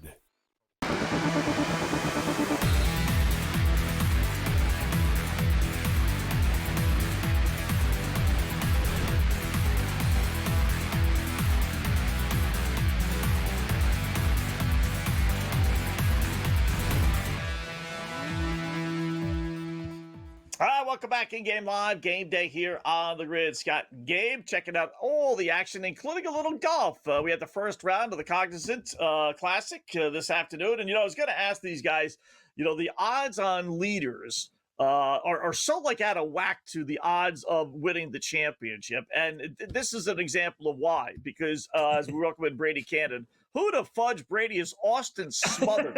I mean, I know the Smothers brothers. I can give you the Smothers brothers, but Austin. No. Smotherman's a player. Brady will tell us. Smother, I know. Well, you're right. A player, eh, Brady? It's interesting that you talk about, first of all, the first round leader market. And Smotherman is relatively new. He's been around, a couple, 3 years, doesn't have a PGA Tour victory yet. Now, the other guy that's right behind him, Echeverria, is a young kid as well who's only been around for a few years, but does already have a couple of wins. He's pretty legit. But the first round leader market, Scott, it's a fun bet. And I typically can't contain myself, because I'm going to watch the leaderboard all day long and I want to see my guy making a move. And I literally will put just a couple of dollars, very little amount, because it is the highest hold percentage in the house for golf betting. The books make more money on first round leader than anything else because it is so random. To your point, Austin Smotherman out. Let me give you an idea of what he did today. He's second in this field for strokes gained approach in what he did today. Fifth in putting, first in scrambling, first in driving accuracy. That's a combination that'll allow you to shoot 62 and lead a tournament, right? He's played 4 tournaments this season. He's missed the cut in 3 of them. Where he ranks on the PGA Tour for putting is 157. This guy was not on my list for first round leader. No, That's why I can't become a big golf bettor. It's too frustrating, Brady. I don't know. It's just like it's this like guy birdied 6 holes in a row. He birdied 6 holes in a row. It's crazy. Echeverria. Today and tomorrow, though, Scott, he'll probably bogey. He'll bogey. Oh You yeah, know what I'm saying? Yeah, exactly. Yeah. I doubt it. Echeverria is legit, and Smotherman's pretty decent too. And he actually kind of popped on my stats this week, but. I don't really expect either of these guys to hang around for too long. Are they going to miss the cut? Probably not. They've gotten out to such a good start, but I'm not going to bet on them to win the tournament. Echeverria ranked 8th in strokes gained approach for today's round, 3rd in putting. He's played 5 tournaments this season. He's missed the cut in 4 of them. Where does he rank on tour and approach? 114th. Putting, 146th. So current form, Brady, just a quick lesson. I've always found this. I see this in the DFS football world or prop football world, right? You'll see it all the time. Oh, he had 3 touchdowns and 210 yards last week. So this week, let's take him. Right. Dude, no. Like that was against another defense. That was a different, no. And I find in golf a lot, Brady, a lot of people, last week he did this, or the last month he's hitting this and that. And you just laid it out, man. Like, it's so random. Yeah. And first round leader is even more random. You know, it's hard enough to try and pick the guy out of 100, in this case, 123 players. Who's the one guy that's going to win? First round, I love. You almost discount all the favorites, so bro. fun. You start from 60 on all the way down. It's so fun. What do you think this guy was? Hard. What do you think this guy was to be first round leader? I think he was, Echeverria, I think, was 66-1, and he missed out by a shot. Smotherman was probably higher. Might have been 100. I wonder, Gabe, if we should do that, right? And Brady, obviously. It's a ton of luck. Don't take the top 30 guys. You take the no-name guys. Give me the bottom 30 guys, and if one of them hits at 60, 70, whatever, 80-1, like these guys probably are, we're winning good money. Oh, even more. Well, even Scotty Scheffler's like 10-1 to be first round leader. You know, you actually get a price on Scheffler to be first round leader. What was I going to say here? I was fascinated by that, Brady, though. Sorry that you said that the books they make so much off the first round. Yeah. And I guess so, because there's only one winner. Right. So, sometimes they chop it up. I mean, every book is going to be a little bit different. Yeah. Well, there's high rules and stuff like that. I get that. Right. But I'm saying you're going to have so many different players and guys. Yeah. So one group of people might cash in on a guy or two. But for the most part, they're still going to kill it because there's so many people that are going to play them. You know what I did? I would sort of think they'd be worried of the first round leader because the odds are so good. And if they got smoked on the wrong guy, it would be bad news for them. Right. But it's so hard to you can handicap the heck out of it. And then out of nowhere, guys or whatever, right? Yeah, I mean, I remember last night, I'm sitting there looking, laying in bed going, all right, who am I going to play for $5 on first round leader? That's like me looking at first touchdown of the game, Brady.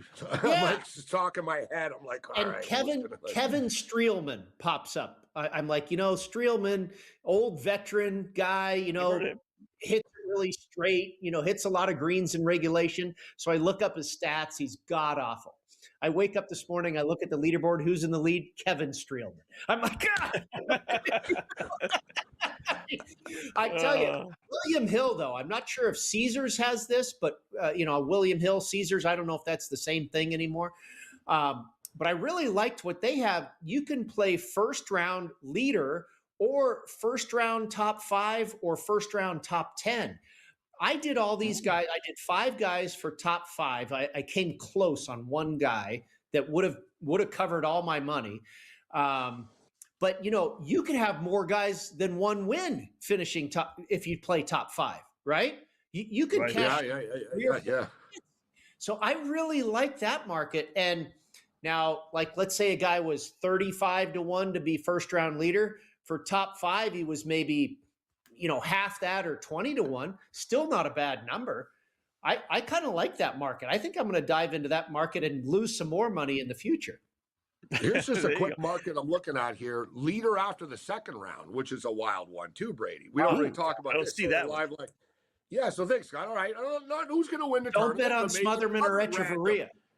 Yeah, but now another random dude. So exactly, like Echeverria is plus 187. So I say no. Smotherman is plus 120. Daniel Berger 20-1. I like that. I like that. I like Daniel Berger to win the tournament.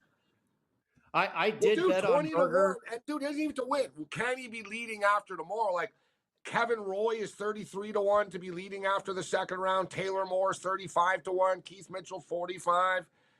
Mitchell's not a bad play either. Mitchell's won here before. His only PGA Tour win at what used to be the Honda Classic. But what I like to look for, guys. I'm going Daniel Berger, guys. I'm going to get mad. So I'm going to get mad if we don't put it in. It's screaming my name. Daniel Berger, guys. I played him pre-tournament to win the whole thing. Second round, 20-1. Yeah. Let's go. He's only what? 4? How many shots off is he? 5. How many shots?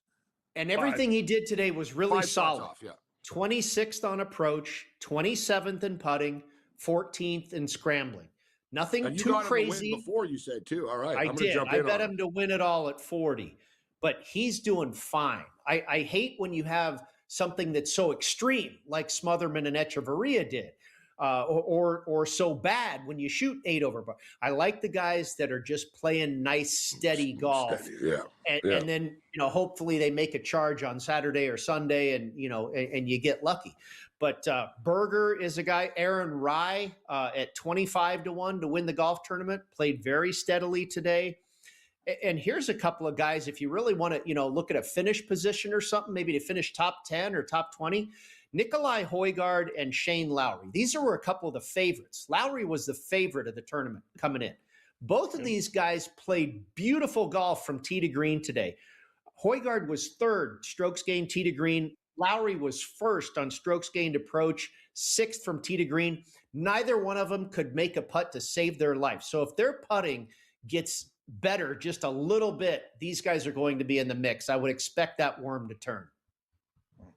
Real quickly, when we talk to you Saturday, me and Ranieri, will Smotherman be in even the top 10? Yes or no? No. Yeah, I agree. Nice, Brady.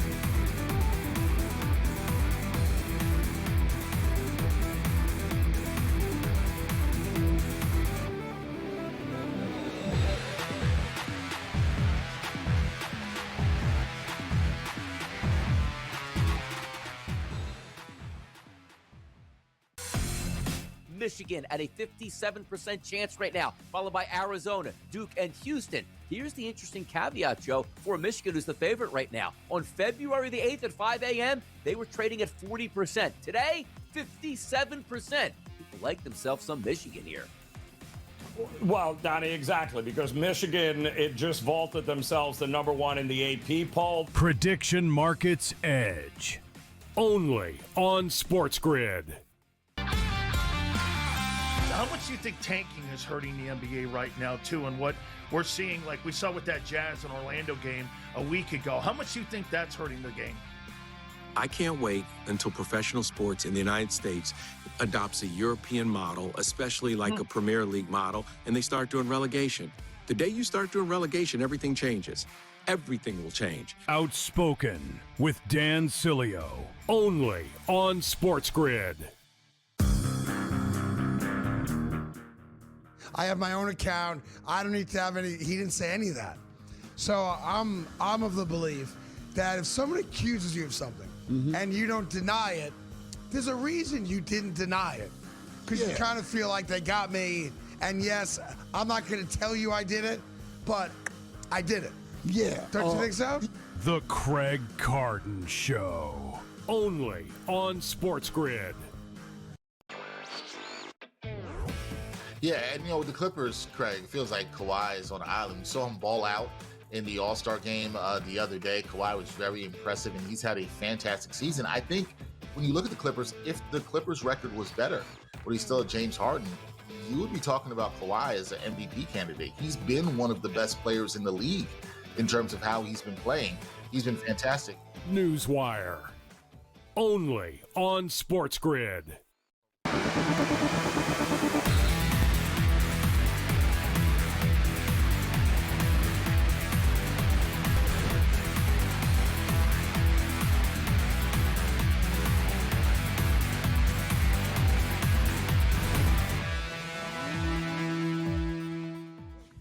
Hi, welcome back in Game Live. Game Day here on the grid. Thanks again, Brady Cannon, for joining us, talking a little golf. I wish the game, I don't like bets. It's just a personal pet peeve. I don't like bets where you can't bet the no. What do you mean, Scott? Well, like you could bet guys to finish in the top 5 and they give you odds, or finish in the top 10 or top 20, right? But you can't bet he won't finish in the top 5 or top 10, because I got to tell you, it's why I asked Brady about Smotherman. He's only plus 110 right now to finish in the top 5 when everything is said and done, which means if there was a no, it would be around Pick'em, same thing, right? I'd bet a gazillion dollars. He's not finishing it. Austin Smotherman, he's not finishing the top 5 when everything is said and done. So I wish they gave us the opportunity to say no on that, but they don't, unfortunately. Paulie Market or Kalshi might, considering they do everything else. There you go. There you go. Right? That's like true. in these predictive That's markets true. and stuff. Throw Good it out point. there. I want to bet this. Like, you know what I mean? Somebody will take it, it seems. Just throwing that out there. But yeah, you're right about that.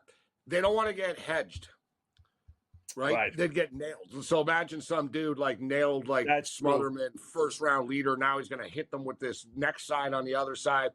And you can't like automatically hedge on Sunday when you got like, imagine you got 3 or 4 guys, Scott. And you're like, all right, I got 3 or 4 guys covered here. It's almost like buying more lottery tickets and thinking you have a better chance of winning. Like, it's like, all right, what are you going to take another 5 guys? And it's some other jerk can come from nowhere in golf. Like, you're kind of helpless. The only thing they have no with, I don't say the only thing, but like that they have no with is to make the cut right before the tournament. Right? Yes or no. You know what? In New York, they don't even offer that game. In New York, they don't even offer that a lot of times. Because I used to play that. We used to have a lot of fun with that because we would bet like the top 10 guys. Oh, you could do nice nice odds were so parlays. crazy. Yeah. All you need is like 2 of the top 10, and that always happens. So there was a guy, I don't know if he's still listening. You know, we've been on for so long. It's been, we're moving on 25 years now. So, but there was a dude at every big golf tournament. He used to send in his plays, and we'd all do like these parlays and stuff. And dude, like he won twice. The book banned him. Like they banned him for real. Wow. Like he literally hit like a 14 golfer to make the cut, not to make the cut parlay, and won $180,000. It was like $100. Wow. So it got us all upset with it all the time. Like, you know what I mean? Like, because it seems so easy, Scott. Like, if someone tells you, like, they have these contests in Vegas, right? It's like, hey, all right, pick every NFL game, go 15-0 this week, we'll give you $1 million. And it costs $10 to enter or something. And doing this is like, this is going to be hard. Like, you know what I mean? Against the spread, it's going to be really hard. Like, but all right, we'll take our best. We'll play a couple of tickets and have some fun with it. The make the cut stuff seems so easy, Scott. Like before the Masters, you're like, there's no way Rory's not making a cut. Or he's making a cut. This guy's going to make the cut. This guy's great here. This guy's won here. This guy, this and that. Then lo and behold, you're like, shocking news. Rory is 8 over. Like, there's always someone that happened to me. The first time he went back, I swear. You're like, I can't believe it's him. Dude, I missed out on one spot because of Jordan Spieth falling apart. And I was like, I can't believe he's the one that screwed me when I thought he was the lock. Yeah, I had a parlay, like 5 guys, exact same thing. The first time he went back there, and he shot like 9 over par the first round. And I was like, you gotta be effing kidding me. He made a little run second round, but he didn't make the cut. I was just like, you son of a piece. So I've had some fun betting against Tiger the last couple of years with this. Everyone hypes up Tiger. Tiger's playing. I'm like, he's never going to make it to Saturday. He's not going to make the cut. Like, you know what I mean? There's a few good ones like that. But we'll do them. The Masters is around the corner. We'll have some fun. He says he's going to play. Well, I shouldn't say that. He hasn't ruled out Tiger. Tiger hasn't ruled out the Masters yet, but whatever, dude. Can't even that's the thing. Like, he can, it's one thing to swing the golf club. It's another thing to walk the course for 4 days. Or even 2 days. And then the warm the days leading up to it and the practice and stuff. It's tough to get through it. Freddie Couples is the king of that. Freddie Couples could show up. He's 90 years old, bro. He's going to be great in the first round. That guy could make the cut, you said, at 90. Every year. People are like, hey, Freddie Couples, surprisingly, is only 3 back, and he's 69. Like on the leaderboard. Not just making the cut. This guy will be on the leaderboard for a couple of days. Top 10, top 20, exactly. And then Scott, by Saturday there, you see him, and he's like, "Oh, my back, man!" Like, "Oh, Yeah. He's That's like, it. By I'm Sunday, it's like he's right at the bottom. He's right at the bottom. He just tumbles but like clockwork. Freddie, first round, you're like smooth. Freddie can still swing it. Like, boom. Mike Weir's another one, Scott. Like Mike Weir, dude, I don't think Mike Weir touches a golf club ever. Shows up at the Masters every year, and it's like, damn, man, the guy Holds just as well. Yeah, boom. Yeah, Like the lefty. Guys that play the Masters, they can play it drunk blindfolded. They really can. Yeah. Guys and Weir won the Masters. Some of these guys, they have this sort of thing there. You can seriously put a blind, if you put a blindfold on Tiger Woods, he would shoot 80 there probably. Yeah. He knows it so well, Scott. He'd be like, "Oh yeah, I just aim here, shoot there." It's target golf. Yeah. Blindfolded. Gary Player, you know what I mean? The old dudes. Gary Player could still play here. Put him on Beth plays black. The guy will have a heart attack and die on the third hole. Yeah. You know, he'd be like, "Oh, stop." Augusta, he'd be like, "Ding, ding, ding." Just hey, another birdie, guys. Let's keep playing. Let's go. I played that one time. It's not, it's literally 2 miles down the road, basically 2-3. Yeah. It's just, I don't even remember what I shot. It was so long ago, but I do remember it was just I gave up. There was a group of us. We hopped on it.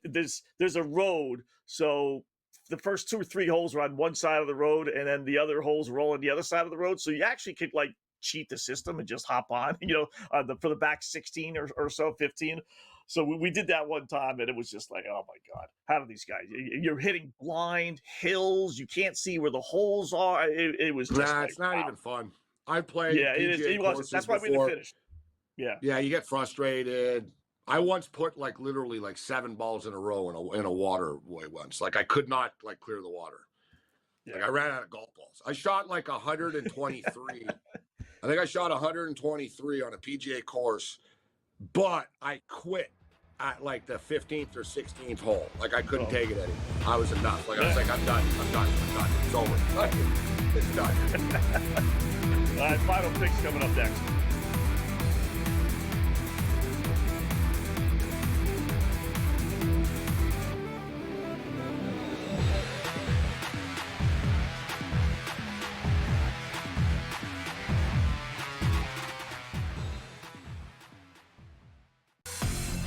Michigan at a 57% chance right now, followed by Arizona, Duke, and Houston. Here's the interesting caveat, Joe, for Michigan, who's the favorite right now. On February the 8th at 5 a.m., they were trading at 40%. Today, 57%. People like themselves some Michigan here. Well, Donnie, exactly, because Michigan, it just vaulted themselves to number 1 in the AP poll. Prediction Markets Edge. Only on SportsGrid. How much do you think tanking is hurting the NBA right now, too? And what we're seeing, we saw with that Jazz and Orlando game a week ago, how much do you think that's hurting the game? I can't wait until professional sports in the United States adopts a European model, especially a Premier League model, and they start doing relegation. The day you start doing relegation, everything changes. Everything will change. Outspoken with Dan Cilio. Only on SportsGrid. I have my own account. I don't need to have any. He didn't say any of that. So I'm of the belief that if someone accuses you of something and you don't deny it, there's a reason you didn't deny it. Because you kind of feel like they got me. And yes, I'm not going to tell you I did it, but I did it. Yeah. Don't you think so? The Craig Carden Show. Only on SportsGrid. Yeah, and with the Clippers, Craig, it feels like Kawhi is on the island. We saw him ball out in the All-Star game the other day. Kawhi was very impressive, and he's had a fantastic season. I think when you look at the Clippers, if the Clippers' record was better, but he's still James Harden, you would be talking about Kawhi as an MVP candidate. He's been one of the best players in the league in terms of how he's been playing. He's been fantastic. Newswire. Only on SportsGrid.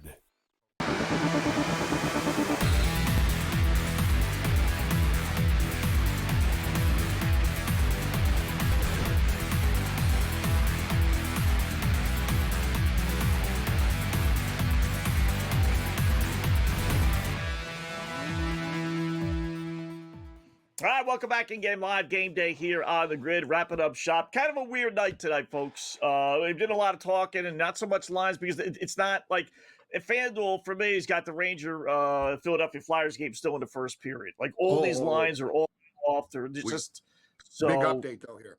Michigan State, Purdue. 2-point game. 2-point game. So right now, this is where Michigan State backers are like, dear God, don't go to overtime. Right, because weird things happen in overtime. So it's 76-74 for Michigan State with 16 seconds left. We gave you the over in the basketball game, winner, but I gave you Purdue minus the points, loser. So split there. And we gave you Morehead State plus 2.5. Morehead State are winning 48-40 for the record, but I swear to God, I hate laying points. I'm never doing it again. Never do it. Like, I don't points with teams. I don't even like Purdue. Like, I know who Purdue are. I don't even like them. You know what I mean? And now I got Michigan State are going to beat them outright. But the way things are going, this will probably end up in overtime. 76-74 with 16 seconds left there. Yeah. You got a shot. You got a shot with the overtime. Denver game's going to go tonight. That's going way over tonight. Yeah, it's going way over. Yeah. In fact, it's over already. 156. Yeah. Oral Roberts dropped 89 on them. Yeah. South Dakota State by 12 over Kansas City. 19 seconds left. Ooh. What is it, 11? What is it right there? 11 and a half, 12, 12 and a half, depending on where you did your the shot. books have figured them out, huh? They're like, all right, we got something right on the number. Yeah. Oh, they got a they hit a shot, South Dakota State. That's the free throw line. They fouled them down 12 with 19 seconds left, thinking they're going to make this miracle comeback. They're up 14 now. Hold on, boys. 13 seconds left. I bet you that there's a bunch of local kids there. Not a lot of them. I bet you there's a few that are like cheering against the home team. There's got to be a few degenerate gamblers figured it out. But yeah, this team sucks. Let's bet against them. So they're secretly like, yes, South Dakota scored late. They did. They covered. South Dakota State covered 73-59. How about that? Oh. Wow. That's 12 now. Straight now. 5 and 21, including 12 straight. Losses and against the spread, 12 in a row. Wow. Amazing. Who would be bet? What else would be betting on South Dakota State versus Kansas City? What else do we got here tonight? Where were the other plays that we had here? Let's scroll down my ticker here.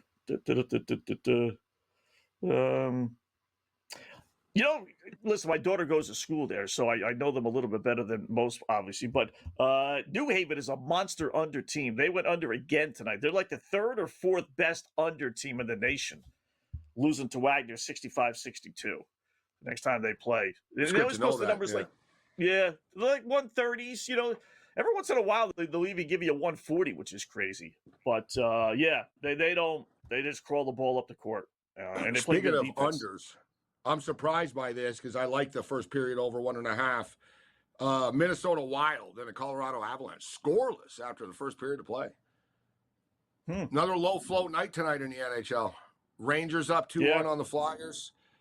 Rangers up 2-1 on the Flyers right now. 0-0 after 1 with Minnesota, Colorado. Sharks. I like the Sharks, guys. The Sharks and the Flames are about to drop the puck. I like the San Jose Sharks tonight. Minus 120 right now. But we're on the Predators. They're tied 1-1. Low scoring game there. 1-1 with the Blackhawks and Preds. 17 minutes left in the third period. And St. Louis Blues beating the Kraken 3-1 right now after 2 periods of play. Oh, we got that big Oiler-King game tonight. That's a big game, Scott, tonight. Yeah. Trust me, both these teams have to be pissed. And they're playing each other. Yeah. Think, guys. Edmonton blew the lead to Anaheim last night, so they are in the same hotel. So it's not a road trip. They don't change hotels or anything like that. So, L.A. So they played in L.A. last night. They lost. The Kings played in L.A. last night and sucked against. They were up. They were looking good. Vegas scored 3 goals in 2 minutes. Then the Kings scored a bunch of goals late. It was a wild ending of the game. Panarin looked good last night. I mean, if you guys remember, I said I thought Kempe would score, and he did. He was plus 200 last night. They put a line out, Scott, with Kopitar, Kempe, and Panarin. It was pretty impressive. Yeah, they were on the power play, but it was pretty impressive. Panarin didn't score last night. There should be some goals against the Oilers tonight. Let's go with the bread man to score his first goal with the Kings tonight. You know who did score tonight? Your guy, Connor Bedard, number 24 for the Blackhawks. The flag was 170. It was value. You called it.